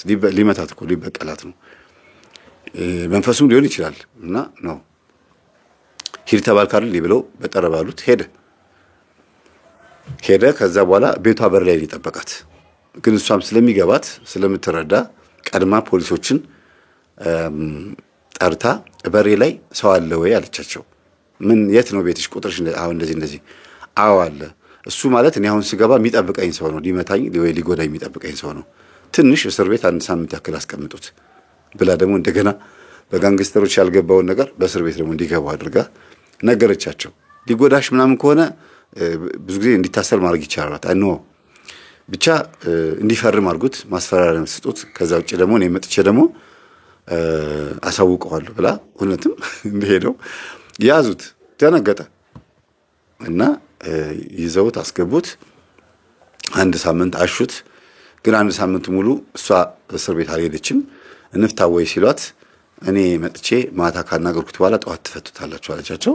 እንደገና አሁንም ስታናግረው እዛው እስር ቤት ሄዳ ስታናግረው ጋንግስተሮችም ጓደኞቿ ናቸው፣ ፖሊሶቹም ጓደኞቿ ናቸው ብሎ አሰበ። ካሁን በኋላ አልነካትም ብሏልና በቃ ነው ካሁን በኋላ አልነካሽም፣ ግን እንደዚህ በግድ ይሄን ትምህርት እንዳዳምጡ የፈለግሽበት ምክንያት ማወቅ ፈልጋለሁና ሶሪ ብሏት ከእስር ቤት ራሷ እንዲወጣ አድርጋ መንገድ ዳር ላይ ማለት የሚፈልገው ቦታ ላይ አስቀምጠው ቻው ብላ ተሰናብተው ተለያዩ። ወደ ቤቷ መጣ እንደተሳካለት ሰው በጣም ደስ አላት። እግዚአብሔርን አመሰገነች። ፖሊሶቹም ስለተረዷት ጋንግስተሮቹም ስለተረዷት በጣም ደስ አላት። ግን የገዛ ኃጢያቷና ደግሞ የመናፍስቶቹ አሰራር ደግሞ ልጁን እንዳይበቀለው ከሷም የሄደ የዝሙት መንፈስ ካለ እሷ እንዳታገባ የሚከለክላት ባሏን የገደለባት እነዛን ሁለቱን አበሾች ጓደኞቿን ካጠገቧ ያሸሸባት መንፈስ የራሷም እንደሆነ ስለተረዳች ይህንንም ሰው ራሱ እንዲያጠፋ እንዳያረገው ፈራች። ለምን ካሁን በኋላ ከመጣሽብኝ ራሴን አጠፋለሁ ብሏታል። እና ድጋሚ ካገኘችው ራሱን ስለሚያጠፋ ምን ማድረግ እንዳለባት ግራ ገባት። ከዛ ሱባኤ ያዘች። ሱባኤ ይዛ 21 ቀን ነው ሱባኤ ያዘችው። ከቤቷ ሳትወጣ ምግቧን አዘጋጅታ ምን ብላ በሯን ዘጋች። እና እግዚአብሔር ሆይ የመጀመሪያውን 7ቱን ቀን አንዱን ሳምንት ማለት ነው የመጀመሪያውን ሱባኤ ለኃጢአቴ እጸልያለሁ፣ ሁለተኛውን ሱባኤ ለቤተሰቦቼ፣ ሶስተኛውን ሱባኤ ደግሞ ለባለቤቴና ባለቤቴም ደግሞ ባለበት ቦታ ሆኖ ነፍሱን እንዲያውቅ ወደ እኔ ራሱ መጥቶ ይቅርታ አድርግልኝ እንዲል እግዚአብሔርንም ይቅርታ አድርግልኝ እንዲል አድርግ ብላ ነው ሱባኤ የገባችው። የተሳካላት የትኛው ነው? የራሷን ኃጢአት ማስተሰረይና የቤተሰቦቿን ጸሎት ጸልያ ወንድሞቿ የሷን ትምህርት ሰምተው መደንገጣቸው ነው። ባለቤቷ ላይ ግን ምንም መልስ አላገኘችም። በቃ ገጠመኝ ታዳምጣለች፣ ታለቅሳለች፣ በቃ ቤተክርስቲያን ሄዳ ታስቀድሳለች፣ አሁንም ትመጣለች። በቃ በየቀኑ ማልቀስ ነው። አይኗ ሁሉ በቃ ንፍርቅ ብሎ በጣም ታሳዝነው እና ጠይም ስለሆነች ብዙ አያስታውቅባትም እንጂ በጣም ነው የሚያስታውቀው። በቃ አይኗ ማለቴ ቆዳዋ ላይ አያስታውቅም፣ አይኗ ግን ደፍርሷል በለቅሶ ብዛት። እና አንድ ቀን ሌሊት አልተኛሁም አለች። አልጋዬ ላይ 2 ትራስ ከኋላ ደራርቤ ደገፍ ብዬ ስቅለቱን እያየሁ የምትለው ከፊት ለፊት የስቅለት ስዕል ካለ ስዕሉ ሳይሆን እንጨቱ ሰቅለዋለች። እና እያየሁት ከጆሮዬ ጋር መጥቶ ምን አላለች? ራበን እባክሽን አንድ ጊዜ ወጣ በይ እናስተናግጂን፣ ራበን በር ላይ ቆመናል፣ ራበን አለኛለች። ከዛ በጣም ገርሞት እስቲ ማን የራበው ብላ አልተኛሁም አለች። ግን ተኝቻለሁ። ይሄ እንደ ሰመመን አለ አይደል? እና በር ከፍቼ ወጣ ብዬ ያለው ሃይ ማም ክላክ ቢቢ ያርጉ ነበር። እንሂድ ማም ብሎ ጭፈራ ቤት እንሂድ አሏት። አጅሬው ዝሙትን የራበህ ታገኘዋለህ አለችና በሩ ኖ አለቻቸው። በሩን ጥርቅም አጋዘጋችና ወደ 200 ምናምን በቃ በጣም ብዙ ሰዓት የሰገደችው። ምክንያቱም እንደዛ ሰግዳ አታውቅም። ለሴክስ ነው ወገቧ የምታንቀሳቀሰው እንጂ ለስግደት ሰግዳ አታውቅም ያን ያክልና በጣም ነው የገረማት። እንደዛ ሰግጄ አላውቅም አለች። ላበላብ እስከምትሆን ልብሷ እስኪበሰብስ ከግንባሯ ጠብ ብሎ መጽሐፏን እስኪያረሰርሰው ጌታ ሆይ እላይ ላይ ያለው መንፈስ የዝሙቱ መንፈስ ይሄ የተራበ የተጠማው መንፈስ እባክህን በረሃብ ግደልልኝ፣ የሚሞት ከሆነ ከኔ አርቅልኝ፣ ወደ ሲኦል ሸኝልኝ አለችው። መምህር ግርማ ሳያስፈልጓት፣ ቀሲስ ሄኖክ ሳያስፈልጓት፣ የኔም የምክር አገልግሎት ሳያስፈልጋት፣ ማንንም የሚያጠምቁና የሚያፈውሱ አባቶችን ሳትፈልግ እላዋ ላይ ያሉትን መናፍስቶች በሙሉ ሲሄዱ እያየቻቸው 40 ቀን ሙሉ ከቤት ሳትወጣ ቆጫለች። 40 ቀን ሙሉ እያየቻቸው ማለት እያየቻቸው በቃ እየሄዱ እንደ ጢስ እየተነኑ ማለት ነው። የነጮች መንፈስ ደግሞ ታውቃላችሁ ፊት ለፊት ነው በጋድ ሲያተራምስ ውልብ ሲል በመስኮት ሲሄድ መስኮት ላይ ምናምን የሆነ ምልክት እያሳየን የሚታየውና ሁሉም አይነት ይታየኛል አለች። በፊልም ላይ የሚያሳዩት ሆራር አድርገው የሚያሳዩት በሁሉም መልክ ግን በምናብ ነው የሚታየኝ አለች። በምናብና ይመጣል ፊት ለፊት እና በቁራ መልክማ ማይሄድ የለም አለች። ቁራ ታውቃላችሁ? ቁራ ክራው ይሄ ቁራ መንፈስ በቁራ በራሪ ወፍ ሲደገም ብቻ ሳይሆን የሚመጣው ጠንቋዮች ራሳቸው በዘራቸው የነጮች ጠንቋይ ማለት ነው። የጠንቋይ ልጆች በዘራቸው ቁራ የሚያመልኩ ከነበሩ የነሱ ልጆች ደግሞ ዛሬ ዘማዊም ይሁኑ አጫሽቃሚም ይሁኑ ምንም ይሁኑ በመለጭ ባገራቸው ሴሰኛም ሱሰኛም ይሁኑ የነሱ መንፈስ እሷ ላይ ሲመጣ በዛ ነው የሚገለጠውና ይሄንን መንፈስ 40 ቀን ሙሉ አስወገደችው። 41ኛ ቀን ላይ ሄዳ ተጠመቀች። ቤተክርስቲያን አጠመቋት አባቶች። ንስሐ ገባች። የሚገርማችሁ ንስሐ ገባች። ከዛ ቀኑን ስትጨርስ አባቴ ቅዱስ ቁርባን መቀበል ይችላል አለቻቸው። መቀበል ትፈልጊያለሽ አሏት። አዎ መንፈሱ ከኔ ዝሙትን ነበር የተራበው፣ ዝሙትን ተጠምቶ ነበር። ጌታዬ ግን ከኔ ነፍሴን ሕይወቴን ተጠምቷል እና እኔም ደግሞ ስጋና ደሙ ተጠምቻለሁና አንድ በሕይወት ዘመኔ ብቀበል ደስ ይለኛል። አንድ መምህር አለ በሕይወት ዘመናችሁ አንድ ጊዜ ተቀበሉ ይላል አለቻቸው። እና አንድ ጊዜ በ365 ቀናት ውስጥ አንድ ጊዜ ተቀበሉ እና ይሄንን ነገረቻቸው። ደስ አላቸው። እኛ አባት ያቋታል ሕይወቷን ስለሚያውቁ ወዲያ ማለት አልፈ ሰው መቼ እንደሚሞት አይታወቅም። የዮሐንስ ሐጺር ታሪክ ላይ ያቺን የመሰለች ምስኪን ድሃዎችን የምታበላ የነበረች ሴት ድሃዎችን ማብላት ትታ ድርቅ ገብቶ በአገሪው ላይ ድሃዎችን የምታበላበት ገንዘብ አታ ገንዘቡን ትታ ሰጋዋን በዝሙት ማስተዳደር ጀምራ ነበረ። ምናልባት ታሪኩን በመጽሐፍ ላይ ማግኘት ካልቻላችሁ በእንትን ላይ ታገኙታላችሁ። በፊልም ላይ ዮሐንስ ሐጺር ብላችሁ ፊልሙን እዩት። በጣም ደስ የሚል የሚያሳዝን ፊልም ነው። እኔ ብዙ ተመሬበታለሁ። የግብጽ ኦርቶዶክሳውያን እንግዲህ በፊልም ብዙ ህዝብ አስተምረዋል። ከዛ ውስጥ አንዱ ከመወደው ውስጥ አንዱ ዮሐንስ ሐጺር ነው እና እቺ ሴት በቃ እግዚአብሔርን ፈልጋ ከአባታችን ከዮሐንስ ሐጺር ጋር ተከትላ ወደ በረሃ ስትሄድ በበረሃ ላይ እግዚአብሔር ተቀብሏታል። ገና ወደ ገዳሙ ሳትደርስ ነው ያረፈችውና መንገዱ የሚወጣት ላብ በራሱ ንስሐ ሆኗታል። ልክ እንደዚህ ሁሉ ደግሞ እቺ ልጅ በራሷ ጊዜ ሁሉ ነገር አስተካክላ ስለመጣች እግዚአብሔር አሁን ተቀብሏት ቀኑን ጨርሳ ቅዱስ ቁርባን መቀበል በጀመረች በ3ኛ ወሯ ላይ ማለት ነው ተገናኘን። 3ኛ ወሯ ላይ በስልክ ተገናኘን። ነይ ያልኳት ማረፊያ ፈልጋለሁ አለችኝ። ችግር የለውም አንድ አጋጣሚ ማቃት እህት ነበረችና እሷ ጋር እንድታርፍ ብቻዋን የምትኖር ሰው ስለነበረች እሷ ጋር እንድታርፍ አደረኳት። ከዛ በኋላ ተጀመረ ማለት ነው። እዚህ መጣ መጠመቅ መጮህ ምናምን ጀመረ። አጅሬው እንዴ እዛ በራሷ ጊዜ ስታስወጣው የነበረው መንፈስ የነጮች መንፈስ ነው። እዚህ ስትመጣ ደግሞ ያበሻው መንፈስ ተቀበላት ስላችሁ እዚህ ያገኛት ሳይሆን በቃ ኢትዮጵያ ሲመጣ እንግዲህ እንዲያዝላት የፈቀደው እግዚአብሔር ያበሻው መንፈስ ነው። ኢትዮጵያ ውስጥ ያለው መንፈስ ነው ማለት ነው። ከፍሎ አስቀምጦላታል። ክፋቱን እንድታቅ ነው። የትኛው መንፈስ ከባድ እንደሆነ የነጮች ነው የሚበልጠው ወይስ ያበሻው ነው የሚበልጠው የሚለውን እንድታቅም ሆናለች እሷ ራሱና ስትጠመቅ ማነህ ከየት የመጣኸው ሲባል ከእናቷ ነው የመጣሁት። ምንድነው ሲባል ገንዘብ ምንድነው ዶላር አምጣ ምናምን እንደዚህ እናትየው ብቻ ቡና እያፈሉ እየካደሙ ምን እያሉ እንጂ እንግዲህ ልጄ ገንዘቡ እንድታመጣ አድርግ ምናምን ሲለምነው ትደውላለች። ልኬላችኋለሁ ትላለች። ቡና ፍልተው እማዬ እስቲ ቡና ፈላፈላ አድርጊና እንግዲህ ለእናት አባት አምላክ ለምትዩ ሲለምኝ ምናምን ይሏታል ልጆቹ። እነሱ ቀልድ ነው የሚመስላቸው ወይም ደግሞ ሲሪየስሊ እንዲያውም እያመኑ የመጡት መቼ ነው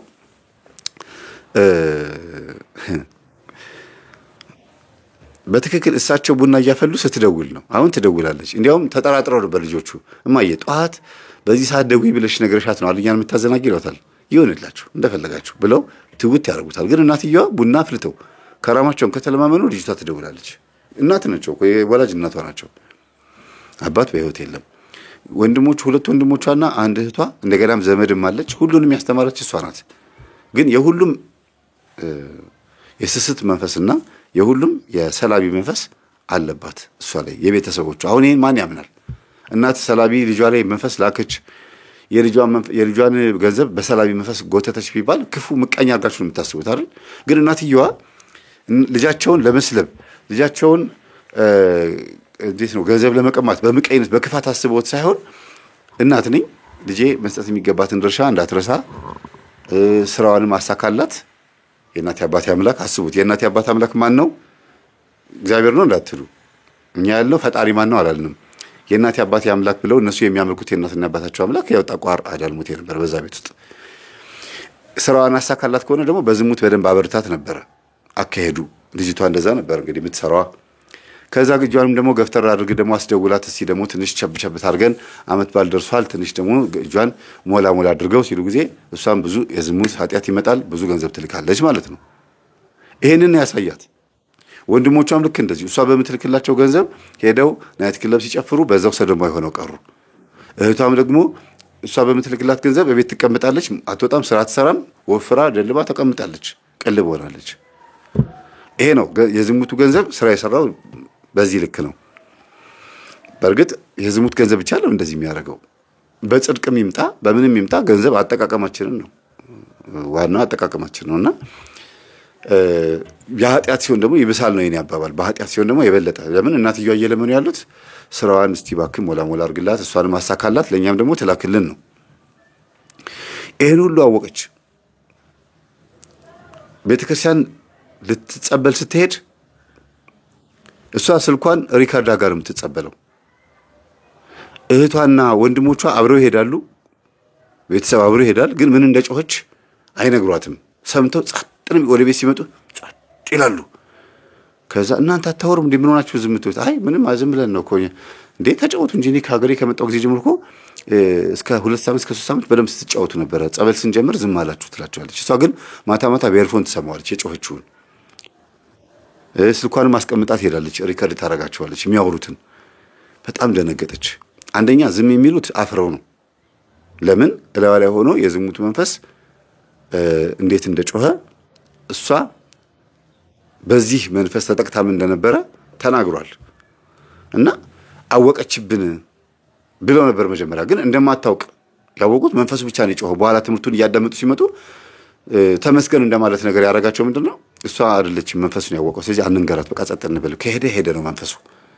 በዚሁ እንደው አንድ ቀን በተሸኘላት ይላሉ። እንዲያውም የእሷ መንፈስ መውጣት በጉጉት የሚጠብቁት ማን ናቸው? ቤተሰብ ሆኑ ማለት ነው። እነሱም እየተጠመቁ ግን የሚጠመቁት ከእሷ ጋር አይደለም፣ ለብቻቸው ነው። እሷን አንድ እህቷ ይዛት ትቀመጥና እነሱ ሄደው ተጠምቀው ይመጣሉ። በጣም ይገርማል። እዚህ ጋር ምንድነው የተፈጠረው? ትልቁ ነገር አውቃለች። መንፈሱ ሲጮህ ያወቀችው። በነገራችን ላይ ወንድሞቿ እንደዛ እንደተበላሹ እኮ ውጪ ሆና ማጣቀም ከመጣች በኋላ ማጣቀም ነበር። ስትጮህ ያወቀችው። ደነገጠችና ተገናኘን፣ አወራን። በጣም ብዙ ነገሮችን አወራን። ታሪኳን ነገረችኝ። በጣም ነው የምታሳዝነው፣ አስለቀሰኛለች። እኔ አሁን ተጽናንቼን ወደ እናንተ መጣ ማለት ነው።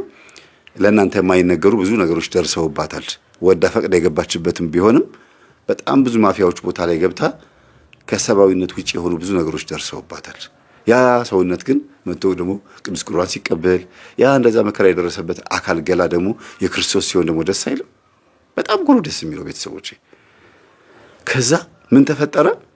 እዚህ ጋር ቤተሰቦቿን እያስጠመቀች ለማሳመን ጥረት ታደርጋለች። እዛ ጋር ደግሞ ያ ትቷት የነበረው ሰዶማዊ ሆኖ የገባው ባሏ ደወለላት።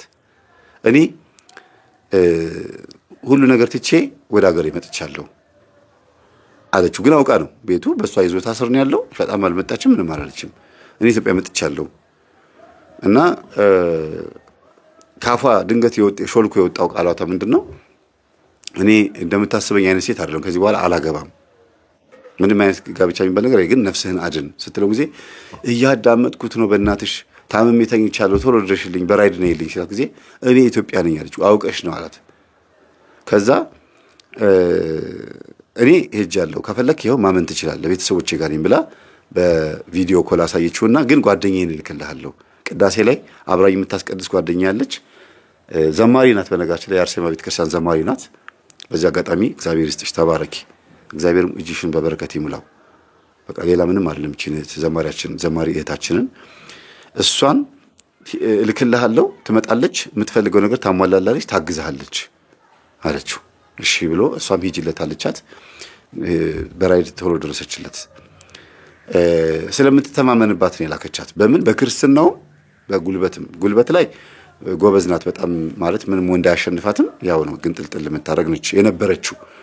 ትታ ነው ወደ ቤተ ክርስቲያን አገልግሎት ወደ ምናምን የመጣችውና ሜዲቴሽን ታረግ ነበረ ምናምን ከነጮች ጋር ብዙ ነገር ታረግ ነበረ። ከዛኛው ዓለም ነው የመጣችው። እኛው ደግሞ ከዮጋ ከምናምን ከሜዲቴሽን ከምናምን የመጣችው። ከዛ ምንድነው የፈለከው? እሷ ኢትዮጵያ ነች ያለችው። ምን ልርዳ ስትለው ካልጋ መነሳት አይችል፣ ደብድበውታል፣ ምን ብቻ በሆነ ጻብ ተነስቶ ምናምን ትንሽ ጎርተውታል። እና እሱን ስታስታምም አጥቢት ስትሰራለት ቤቱ ምናምን ተላመዱ። መላመሳቸው የፍቅር ሳይሆን በቃ ዝም ብሎ ይሄ አበሻዊነት አለ አይደል? ኢትዮጵያዊነት ስሜት ተሰማውና ምን አይነት ሰዎች ናችሁ ግን እናንተ ሴቶች የምትባሉት ፍጥረቶች በጣም የተለያችሁ ናችሁ። ለኃጢአቱም በጣም ቅርብ ናችሁ። እንደገና ደግሞ ለጽድቁም ለእግዚአብሔርም ደግሞ በጣም ቅርብ ናችሁና እኔ አንቺን አሁን አውቅሻለሁ እንደዚህ ያልነበርሽ አላት። አዎ አሁን ደግሞ እንደዚህ ጸሎት ሰዓት ሲደርስ ገብታ ትጸልያለች። ስዕሏን ይዛ መታ ግድግዳ ላይ ጥፋ ማለት ነው። እንዲያያት የምታረገው እንዲማር ነው፣ ለከንቱ ውዳሴ አይደለም። ግን ደግሞ ቤቱም አንድ ክፍል ስለሆነ ብዙም ያን ያክል የምትደበቅበት ሁኔታም አልነበረምና ትሰግዳለች፣ ትጸልያለች። ዝም ብሎ ያታል ተኝቶ እጁም ተሰብሯል ምናምን አጥሚቱን ፉት እያለ ቴሌቪዥን እያየ ቴሌቪዥን ይቀንስላታል ስትሰግድና አንድ ቀን እንደምንም ብሎ ተነስቶ መጥቶ አጠገቧ ዝም ብሎ ቁጭ አለ። መስገድ አይችልም፣ እግሩ ተሰባብሯል። ዝም ብሎ አጠገቧ መጥቶ ቁጭ አለና እስቲ ዝም ብለሽ በዚህ በምትደበድብ መቁጠሪያ አንድ ጀርባ ይበኛላት። እናንተ ዶሮ ለዓመት በዓል ጊዜ ታርዶ አንገቱ እንደዚህ አንጠልጥሎ እንደሚሮጠው ታውቃላችሁ? አንዳንዴ በደንብ ያልታረደ ዶሮ ያመልጣል አይደል በታሪክ ሲሰሙ ይሄ ሰው በመቁጠሪያ አንድ ጊዜ እናቀመሰችው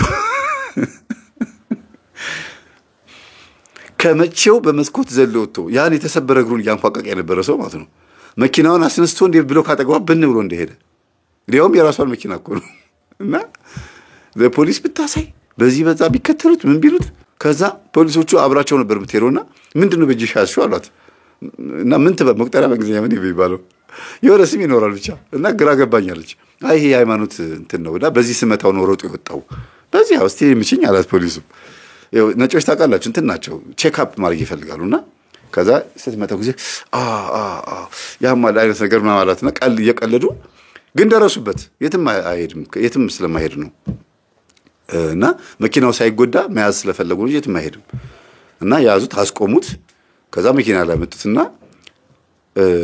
ምን ሆነ አለችው እንጃ ምን ሆኜ ነው ግራ ገብቶታል እኔ አላቅም ብቻ እግሬ ነው እንዴት እንደሮጥም አላቅም እግሬ እንዴት እንደዘለለ መኪና ውስጥ እንዴት ግን እኮ አይምሮ ያስባል አለ ማለት ራሴ ነኝ ግን ደግሞ እግሬን የሚያንቀሳቅሰው ኃይል ደግሞ ሌላ ነው ስለዚህ ከወገበታች የሆነ ነገር ሊድ እየመራኝ ነው የነበረው አለ ብሎ ነገራትና ነጮቹ አመኑ ከዛ እስቲ ድገሚው አሏት ድገሚ ማለት እነሱ ለማወቅ ፈልገዋል ቼክ ማድረግ ፈልገዋል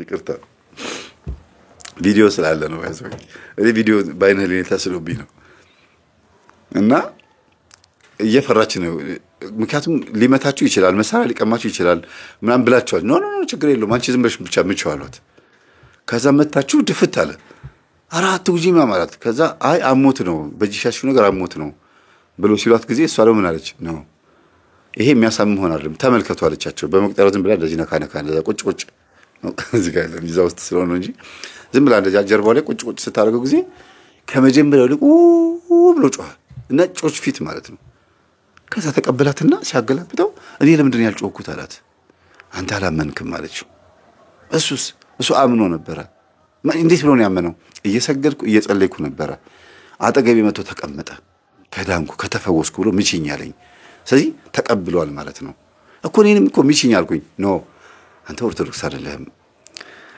አንድ ነገር ስራውን የሚሰራው በእምነት ነው እና ለሙከራ ወይም ደግሞ ኤክስፐሪመንት ወይም ደግሞ የሆነ ነገር አይደለም በዚህ ነገር አይደለም ብላ ነገረቻቸውና ቤቷን መጥተው ማየት ፈለጉ መጡ ሁለት ፖሊሶች አዩ የምትጸልይበትን ቦታ ገረማቸውና ለማንኛውም ብሎ ፎቶ ሹት አድርገው ልጁንም ፎቶ አንስተውት ከሷ ጋር ፎቶ አንስተዋቸው ድጋሚ ችግር ከተፈጠረ ምናምን ጥሪን አሏት ታስተውሱ እንደሆነ ከዚህ በፊት ትኩ ብርሃኔ የሚባል ኢትዮጵያዊ ወንድማችን ሚስቱን በጥይት ገሎ እንደገናም ደግሞ የሚስቱን ወንድም ገሎ ራሱን አጥፍቶ ሞቷል አይደል የዛሬ አመት ነው 2 አመት ይሆናል በዜና ምናምን ሁሉ ታይቷል ትኩ ብርሃኔ የሚባል አጋጣሚው ነው ሰፈራችን ልጅ ነው እኛ ያደኩበት ሰፈር አብረን ነበር እንደዚህ አንድ ቤት ነው በዚህና በዛ ነው የምንኖርውና በእንደዚህ አይነት መልኩ ወንጀል ሊሰራ ይችላል ብለው አስበው ፖሊሶቹ ማስረጃ ይዘዋል እና ግን ምንም አልተፈጠረም አጋጣሚ ሆኖ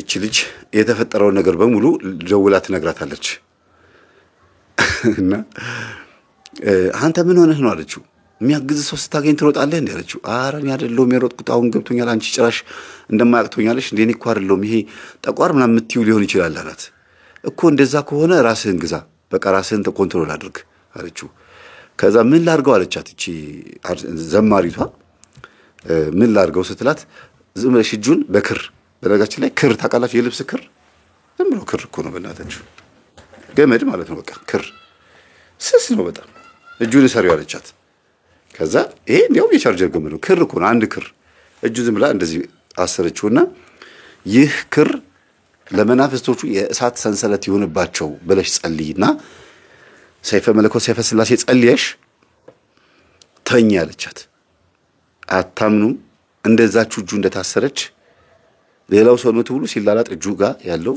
ክሩ አልተበጠሰም እጁ ግን ክርክር ብሏል ጣብ ያደረገው እኮ ይበጠሳል አይደል ግን የእሳት ሰንሰለት ይሆንባቸው ለመናፍስቶቹ ስለተባለ የክርነቱን ራሱን ባህሪውን ራሱ ኳስ ይቀየር እንዳይበጠስ ከማድረግ ድረስ በጸሎት ማድረግ ይቻላል ማለት ነው እና ይሄንን ከምን አመጣሽው ብላ ደወለችላት ታዩ አክሽኔ በጣም ብዙ ቪዲዮ አይቻለሁ ብዙ እህቶቻችንና የብዙ ወንድሞቻችን እምነት ጥንካሬ አይቼ በኔ ላይ ካልሰራ እኔ ሰው አይደለሁም ብዬ ምዬ የተነሳው ሰው ነኝ እና እኔ ሰው መሆን እፈልጋለሁ አለቻት።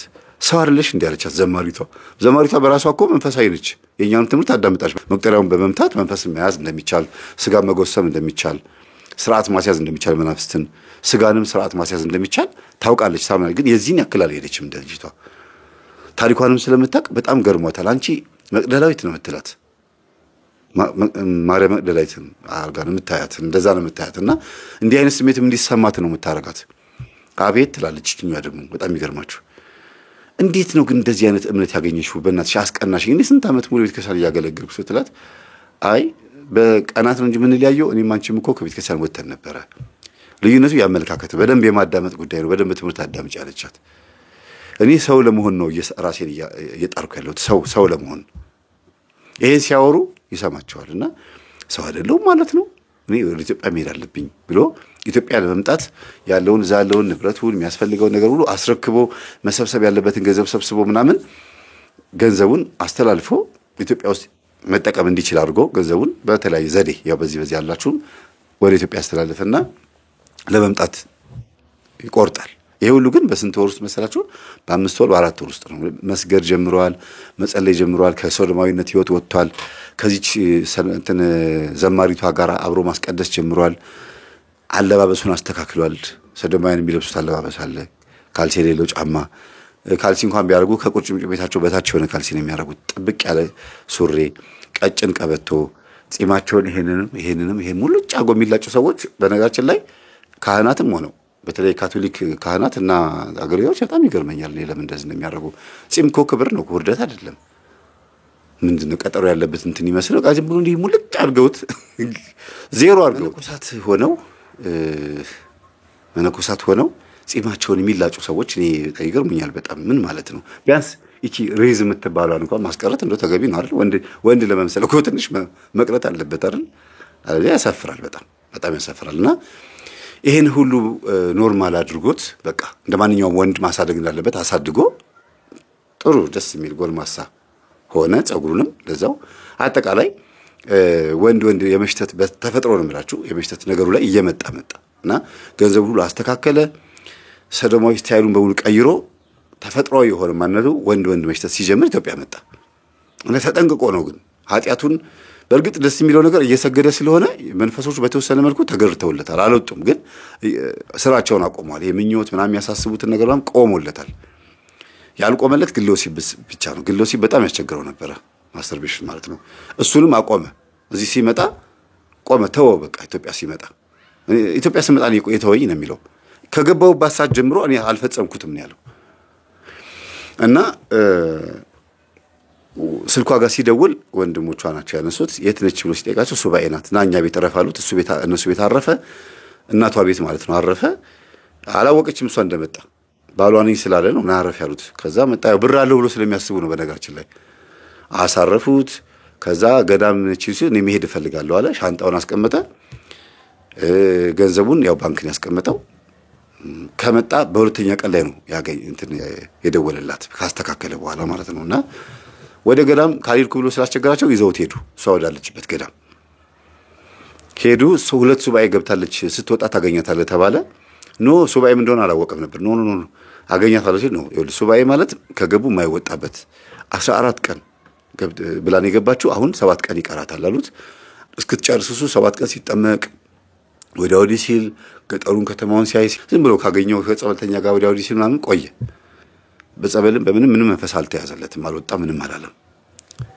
እና የጮኸ ነገር የለም ማለት ነው። አልተያዘም ስላችሁ አልተያዘም ሳይሆን የጮኸ ነገር የለም እና የለብኝም ማለት ነው። በቃ ኢትዮጵያ ስገባ ጥሎኝ ሄደ ማለት ነው ብሎ በተወሰነ መልኩ አስቧል። በዚህ ሁሉ ደግሞ የእኛን ትምህርት ስለሚያዳምጥ ስልታዊ በሆነ መንገድ ደግሞ ተደብቀው ሊሆን ይችላል የሚል ሀሳብ አለበት። የዋህነትም አለበት። ይሄ ኢትዮጵያን ስንረግጣት መንፈስ ኢትዮጵያን አይወዳትም ብለው የሚያስቡ የዋሆች አሉ። ዋናው እንግዲህ ራሳችሁ ጀጅ አድርጉ። የት ነው ያለው ሰይጣን? ዋናው ሰይጣን እንዲያውም አህዛቦች የራሴ ናቸው ብሎ ስለሚያስብ እንዳለ የዓለም አጋንንት በሙሉ ተሰብስቦ ሃይማኖተኞችን ለመጣል የመጡት ኢትዮጵያ ላይ ነው ብዬ ማስበው። ኢትዮጵያና ኤርትራ ላይ ነው ብዬ ማስበው። ወይም ደግሞ ኦሪየንታል አብያተ ክርስቲያናት ላይ ዘምተዋል። ለምን? ከምድረገጽ ኦርቶዶክስ ተዋሕዶ ቤተክርስቲያን መጥፋት አለባት ተብሎ ስለሚታሰብ ማለት ነው። ኢትዮጵያ ኦርቶዶክስን ለማጥፋት ደግሞ የሚጠቀሙት በሌላ እምነቶች ከሆነ እምነት ጋር በማጣላት ነው ማለት ነው። እና ገዳም ሄደ። በሳምንቱ አገኛት። ደነገጠች። እንዴት መጣህ አለችው። መጣሁ በቃ ጨራርሼ መጣሁኝ። ይሄ ወንድምሽ አመጣኝ።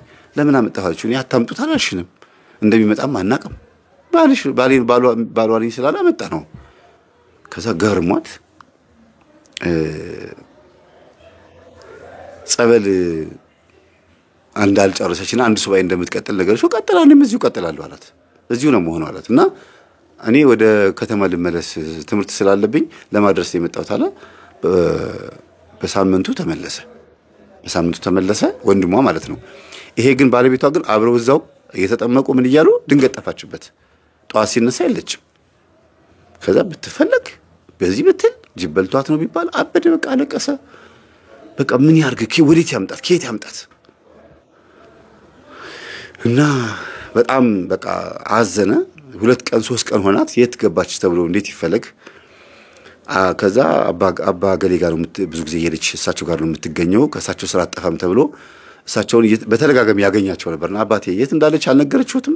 አረ ልጄ እኔ አልነገረችኝም እያሉት እኔ በቃ በጣም በቃ አቅም አንሶኛል፣ መቋቋም አቅቶኛል፣ ጸበል ይርጩኝ አላቸው። ጸበል ሲረጩት ወደቀ። ማለት በቃ ከአቅሙ በላይ ሆነበት። ድካሙ፣ እንቅልፉ እሷን እያሰበ ምናምን 2 ቀን 3 ቀን ሆነበትና ወደቀ። ኪሱን ምናምን ፈተሽ አረጉት። ይሄ ምንድነው ሰው ቤት ስለሚያስቀምጡት ምን ንብረት ይዟል፣ መታወቂያ ይዟል፣ ማንነቱን የሚገልጽ ነገር ሲፈልጉ ወረቀት አገኙ። ወረቀቱ ምንድነው? እሷ ጽፋ ያስቀመጠችው ነው። እና የጽድቄ እንቅፋት አትሁንብኝ፣ ወደ መጣህበት ተመለስ፣ ሌላ ሚስት አግባ ብቻ ነው የጻፈችው። ይሄን ብላ የጻፈችውና ከዛ ደነገጠ። ምንድነው የጽድቅ እንቅፋት? እንዴት ነው የጽድቅ? እኔ መጽደቅ አልችልም፣ አብረን መጽደቅ አንችልም ምናምን አላቸው። አይ ልጄ ዝም ቸኮለች ልጄ እንደው ቀስ በይ ብያት ነበረ ቸኮለች ይላሉ። አባቴ ምንድነው የቸኮለችው? የት ሄዳ ነው? ወዴት? ራሷን አጥፍታ ነው?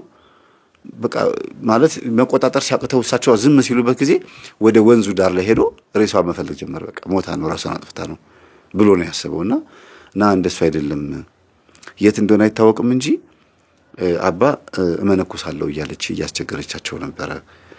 እኔ በቃ ዓለም በቃኝ አልፈልግም፣ ስጋዬን መግራት ነፍሴን ማገልገል የምችልበት ቦታ ብቻ ጠቁሙኝ እያለች ትናገር ነበርና እሳቸው እንደ ቀልድ አድርገው እንትንም ትሄጃለሽ እንትንም መሄድ ትችያለሽ፣ ግን መንኩስና የምትይው ነገር አሁን አታስቢው። ቢያንስ ወደ ገዳም ሆነ ወደ ገጠራ ቤተ ክርስቲያናት ላይ ከመጣሽ ከ2 ዓመት ከ3 ዓመት በኋላ ነው ይሄ ነገር ማሰብ ያለብሽ። አመክሮ የሚባል ነገር አለ ምናምን ብለው መክረዋት ነበረ። እና ይሄ ሰው ከመጣ ግን በጣም ይገርማችሁ፣ ይሄ ሰው ከመጣ በኋላ ግን ወሽምጧን የተቆረጠው። በቃ ደነገጠች። በፍጹም እንዴት ሊሆን ይችላል አለች።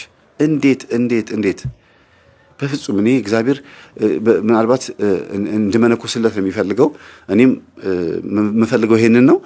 ባለቤቴ ላይ ሆኖ መንፈስ ሰይጣን ሆኖ ወይም ደግሞ እንቅፋት ሆኖ መጥቶብኛልና ልርቀው ይገባኛል። ከአባቶች የተማርኩት ይሄንን ነው። ድንገት መጥፋት የሚባል ነገር አለና ብላን ያደረገችው። ግን በሄደችበት ገዳም ቦታ ላይ እሷ ደግሞ እንዴት ተመለስሽ ብዬ ስጠይቃት በሄድኩበት ቦታ ላይ ጥለሽ የመጣሽውን በረከት እግዚአብሔር አልወደደውም። በረከት ጥለሽ መተሻል። አንቺ አሁን አይደለም የምትመነኩሽው። ነፍስሽ የምትፈልገውን ነገር ታገኛለች፣ ግን በስተርጅና ነው። ፍሬ ያለሽ ልጅ አለሽ። ስለዚህ ተመለሺ፣ አይገርም? ተመለሺ ብለው አስቸገሯት። ከስንት ጊዜ ከ1 ወር ከ15 ቀን በኋላ ለቤተሰብም አልተናገረም። ጠፋችብኝ ብሎ አልተናገረም። ምክንያቱም አንተ የሆነ ነገር አርጋሃት ነው ልትበቀላት ነው የመጣው ይሉኛል ብሎ ፈርቶ ጸጥ ነው ያለው። እነሱ ደግሞ ገዳም ነች ያለችው ብለው የሱን ሻንጣ በርብረው ገንዘብ የሚያገኙ መስሏቸው 2 ነው 3 ሞባይል አዳዲስ ሞባይል ይዞ መጥተው ነበር። እሱን አውጥተው ሸጠው። የሚገርማችሁ በቃ ቸበርቻቻ እያሉ ነው። እህታቸውን ለራሱ ረስተዋታል። የሰው ንብረት ማለት ነው። አውጥተው ሸጠው። ሌባ ገባ ብለው እነሱ አውቀው ሻንጣው እንደተበረበረ አስመስለው ሊናገሩ ነው ዘዴ የፈጠሩት። እና ተመልሳ መጣች። ከ1 ወር ከ15 ቀን ከ1 ወር ከ10 ቀን በኋላ ተመልሳ መጣች። ማታ ሰተት ብላ አባ ጋር ሄዳ አባቴ ያለቻቸው አንቺ የት ሄደሽ ነው? ምን ሆነሽ ነው አሏት። አባቴ እኔ እንቅፋት የሚሆንብኝ መስሎኝ ጥየው ልሄድ ነበር፣ ግን ትተሽ የመጣሽው ሰው አለ አሉኝ ብላ ነገረቻቸውና ልጄ የት እንዳለሽ ማወቅ ስላልቻልኩኝ ነው እንጂ በአባቶች ላይም አድሮ እግዚአብሔር አናግሮሽ ሊሆን ይችላል፣ በእኔ ላይም አድሮ አናግሮሽ ሊሆን ይችላል አሏት። እንዴት ማለት አለቻቸው። አልገባትም እሷ። አይ እግዚአብሔር በእኔ ላይ ሆኖ ትክክለኛውን መንገድ እንድታውቂ እድል ሰጥቶሻል፣ እቺ መስቀሌን ያዥ አሏት። መስቀላቸው እንደዚህ ይዛ ጥዮት አልሄድም፣ በአካል ጥዮት ብሄድ እንኳን ከሐሳቦት አልወጣም በይና ማይሄድ አሏት። አባቴ እኔን የሚጎዳ ነገር ስለማይሉኝ እቀበልዎታለሁ አለቻቸው። በይ እንግዲያውስ እኔ ነኝ በየሶስቱም የነገርኩሽ ገዳም ላይ ደውዬ ለመነኮሳቱ የነገርኳቸው። ለመነኮሳቱ እንዲህ አይነት ልጅ ከመጣች ትዳር ጥላ የሚፈልጋትን ሰው ጥላ ስለመጣች የእግዚአብሔር ፍቃድ ይሁን አይሁን ስለማይታወቅ ቆይ በሏት መልሷት ተብሎ ነው።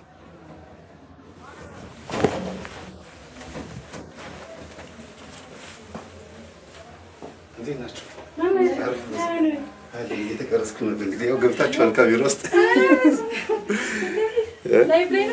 አይደለም። ገጠመኝ እየተቀረጽኩ ልጨርሰው 2 ደቂቃ ነው 3 ደቂቃ ሲቀረኝ ነው። ቁጭ በሉ ችግር የለም ልጨርሰው። ይቅርታ እንግዲህ ቤተሰቦች እህታችን ተማሪያም ነው ወለተ ማርያም የምታቋት እህታችን ያው ከጎን እንደምታዩት ስጦታ ነው መሰለኝ የመጣልኝ አይደል? አመሰግናለሁ። እግዚአብሔር ያክብርልኝ። ልጨርስላችሁና እህታችን ካህኑ እኛ አባት ነበሩ በዘዴ አድርገው ከገዳም የመለሷት። ልክ የበቁ አባቶች እንደተናገሩ አስመስለው መንፈስ ቅዱስ የተናገራት አስመስለው በዚህ ስለምታምን ማለት ነው። ልጅቷ በዚህ ስለምታምን በዚህ አድርገው አስመስለው መለሷት ማለት ነው። እና አባ እርሶኖት ይሄን መልእክት ያስተላለፉት አለቻቸው። አዎ አይ አሁን ገና በለጡኝ። እኔስ ተደብቄው እርሶንም ደብቄ ሄድኩት እንዳገባ እንደሚፈልጉ ስለማቅ ነው። ግን አሸንፈውኛል። ምንድነው የሚፈልጉት አለቻቸው። አይ ትዳር ገፍተሽ መተሻል፣ ይሄን የመሰለ ልጅ ትተሽ መተሽ እንደገና እንደዚህ ራሱን ትቶ 1 ወር ከ10 ቀን ከ15 ቀን መከራውን አይቶ ተሰቃይቶ ይውስቲ እንዴት እንደተጎሳቆለ ብለው አምጥተው ሲያሳዩት በጣም ደነገጠች። እሱም ደነገጠ። የት እንደነበረች እውነቱ ሁሉ ነገር ሲነገረው እሳቸው የሰሩት ዘዴ የፈጠሩት ዘዴ ሁሉ ነገር በሙሉ ሲያቅ ለሱ የከፈሉትን ዋጋ ለትዳሩ የከፈሉትን ዋጋ ሲያቅ አብረውኝ ወደ ከተማ ካልመጡ ብሎ አስቸገራቸው። ኖ አብሬ አልመጣም፣ እንግዲያውስ ያመጣሁትን ገንዘብ በሙሉ ለዚህ ገዳም ለማንኛውም ጉዳይ ማስፈጸሚያ እንዲሆን ብሎ ያመጣውን 2 ሚሊዮን ብር ለቤተ ክርስቲያኑ አስረከበ ማለት ነው። 2 ሚሊዮን ብር ብቻ ማስረከብ አይደለም፣ ባለሙያዎቹን ቀጥሮ ደሞዛቸውን የሆነ ነገር ጉዳዩ ተፈጽሞ እስከሚያልቅ እስኪሰራ ድረስ ደሞዛቸውን ሲከፍል የነበረው ከተማ ላይ ነው። በአካውንታቸው ሲገባ የነበረው ከቤተ ክርስቲያን ገንዘብ እንዳይቀበሉ ማለት ነው። ይሄን አድርጎ ሚስቱን ይዞ ወደ ከተማ መጣ። አሁን አዲስ አበባ ነው ያሉት ማለት ነው። እሷ ወደ አሜሪካ ሄዳ ወደ ነበረችበት ሀገር ሄዳ ጉዳዩን ፈጽማ ንብረቷን ማድረግ ያለባትን ሁሉ ነገር ፈጽማ ተመልሳ ወደ ኢትዮጵያ መጣለች እና እግዚአብሔር እንዲህ አድርጎ መጨረሻ ላይ ሰብስቧታል። ሊነጥቅባት ነበር። የግብረ ሰዶሞች በተለይ ፌስቲቫሎቻቸው ባሏን ወስዶባት ነበር ማለት ይቻላል።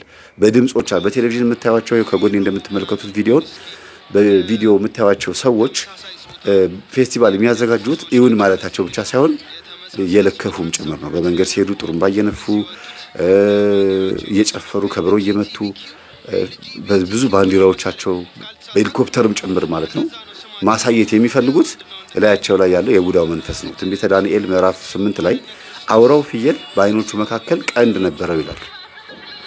በአይኖቹ መካከል ያለው ቀንድ ደግሞ ህንዱ ሀገር ውስጥ የምታዩት እዚህ ቀይ ምልክት የሚያደርጓት ቻክራ ብለው የሚጠሩት የቡዲዝም እምነት ተከታዮች የሚያደርጉት በቡዳ የሚባላበት ጠብ የሚያደርገው አይን ማለት ነው። ይሄ ደግሞ በግብጽ ውስጥ ሆረስ የሚባለው ማለት ነው።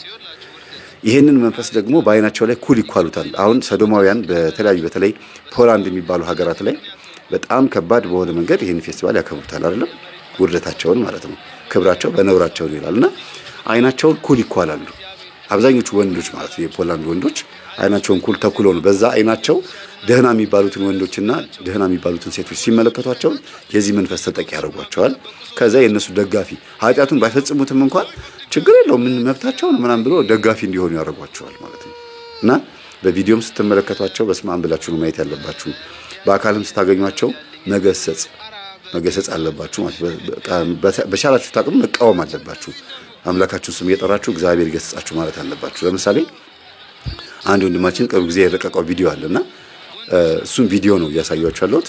በቻለው አቅም በአፉ እያወራ ነው ያለው እና ይሄንን ቃል የሚጠቅሰው የሱን ድርሻውን እየተወጣ ነው ማለት ነውና እንዲህ አይነት ነገሮች ሲያጋጥሟችሁ ብዙ ጊዜ መቃወም ብቻ ሳይሆን መገሰጽ ያስፈልጋል።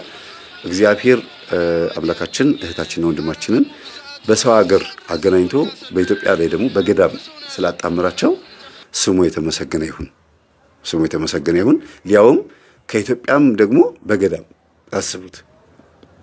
በእርግጥም እንዳሉት ነው ፍሬ ያለሽ ብለዋት ነበር። አሁን እርጉዝ ናት።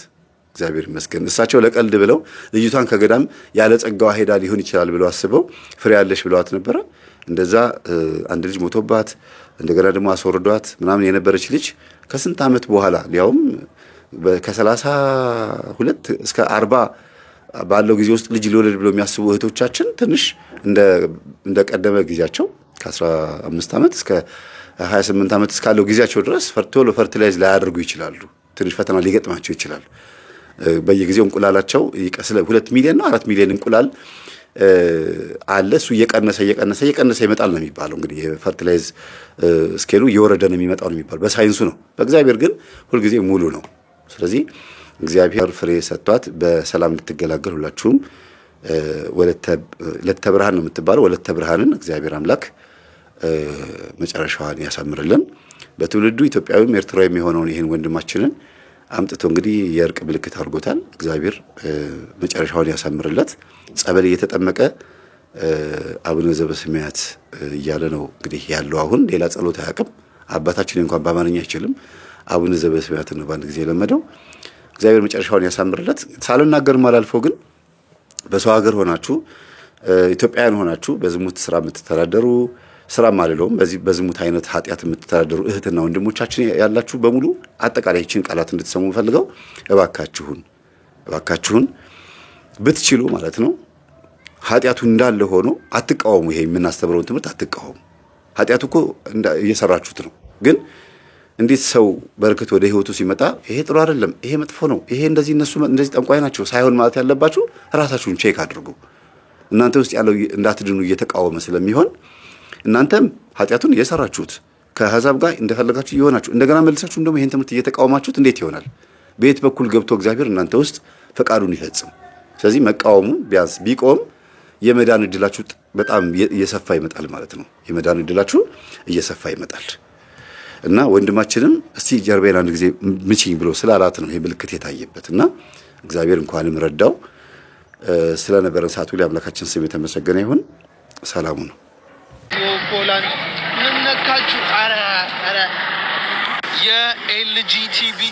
የኤልጂቢቲኪው ወራል ምንት ነገር አለ ብቻ የእነዛ ሰዎች በዓል አረ በስመ አብ ባንዲራቸውን ምናቸውን ይዘው ይላችሁ እንዲህ በፖሊስ ተጠብቀው እንዴ ሁሉ ሴኩሪቲ ለዚህ አረ በስመ አብ አይነፍክስ ነው ማርያምን ያቸው አረ በስመ አብ ክራኮቭ ኩይሮ ምናምን ፖሊስኪ የተመሳሳይ ጾታ የሚደግፉ ሰዎች ናቸው። እነዚህ እንግዲህ የተመሳሳይ ጾታን ሰፖርት ሊያደርጉ ነው እዚህ የወጡት። ያው ባንዲራቸው የነሱ ነው። ኤልጂቢቲኪው ምናምን መሰለኝ ካልተሳሳት እንደዛ ነው ስማቸው። ያው ወንድና ወንድ ተያይዘው እጅ ለእጅ እግዚኦ ማረነ ክርስቶስ እግዚኦ ይቅር ይበላችሁ። መቼስ ጌታ ይቅር ባይ ነው። እንደዛ የድንግል ማርያምን የኢየሱስ ክርስቶስን ስዕል አድኖ እና ቤተክርስቲያን በየቦታው የሰቀሉ ሰዎች ይላችሁ ውርደት እግዚኦ ማረነ ክርስቶስ ይላችሁ ውርደት። አቤት ይቅር ባይ ነው ጌታ። መቼስ ይቅር ይበላችሁ። በስመ አብ በእነዚህ ምክንያት ነው እኮ ጎርፉ የመሬት መንቀጥቀጡ ሁሉም ነገር የሚነሳው በእነዚህ ሰዎች ምክንያት ነው። እግዚአብሔር ይቅር ባይ ነው። ይቅር ይበላችሁ። አይዊሽ በእንግሊዘኛ ኢየሱስ ያድናል ተመለሱ ብላቸው ግን ፖሊሶቹን አይታችኋል እንግዲህ በሄሊኮፕተር ምናምን የሚጠበቁ ሰዎች ናቸው። ይሁሉ ሰው ስቶይ ፖትን ኪዮስክ በእግዚአብሔር ሄሎ ወዲያልኝ አረ ወዲያልኝ ምኑን ወዲ አራ በጌታስ እንዴ እራቸው እነዚህ ደግሞ እንዲ ጉድ ነው ምንድነው ያካክሩት ደግሞ ወንዶች ናቸው ምንድነው የሚያካክሩት ቁመታቸው ርዝመታቸው አታ እንጂ እኔ አላወኩም እግዚአብሔር እግረ መንገዴ ስመጣ ነው ያዩዋቸው ያቸው ወንዶች አረ በስማ አረ ወዲያልኝ አረ ወዲያልኝ አረ ደግሞ ብዛቱ ዘርዝ ነው በቃ ሰልፉ ነፍሶ ነው ያለው ይጨፍራሉ እነሱ ምን አለባቸው እንዴ ህዝቡ ሁሉ ባልጎ ይለ እንዴ ህዝቡ ሁሉ ሳይጠሎ ይለ እንዴ ነው ይባል አረ ስማ ዳይዮ በሄሊኮፕተር ይጠበቃሉ በኤልጠበቀው ነው ይጠበቀዎቹ ፖሊሶቹ እንዳለ እንዴ ምንድነው ደግሞ ውሻ ፊት እንዴ አረ ጉድ ነው ምንድነው ደግሞ የውሻ ፊት እንዴ ጉዴ ፈላ ዘንድሮ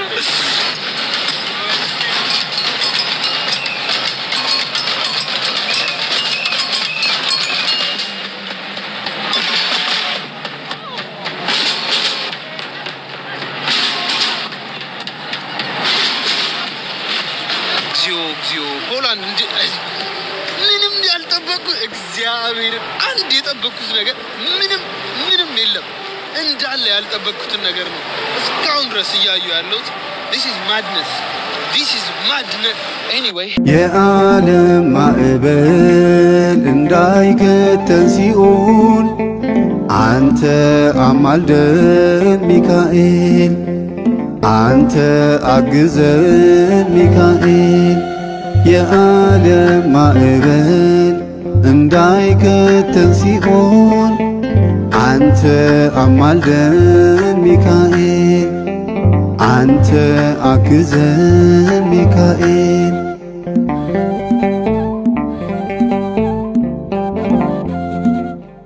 በዚህኛው ዓለም ለስጋችን በሰማይ ደግሞ ለነፍሳችን ረዳት ነህና የማትተወን ታላቁ መልአክ በልቁምልን የዓለም ማዕበል እንዳይከተን ሲኦል አንተ አማልደን ሚካኤል አንተ አግዘን ሚካኤል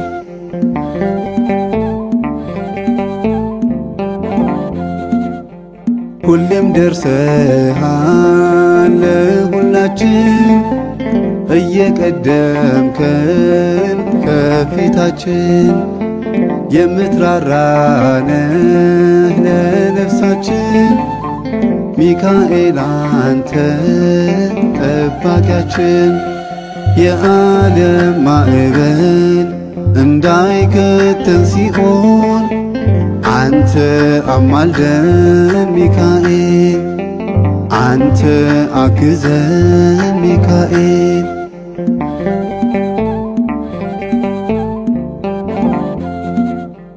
በብርሃን ውበት በጸዳልህ ነብዩ ዳንኤል በክብር ያየ ሰይፈ ነበልባል በእጅህ ይዘህ አንተ ነህ ኃያል ና ሚካኤል የዓለም ማዕበል እንዳይከተን ሲኦል አንተ አማልደን ሚካኤል አንተ አግዘን ሚካኤል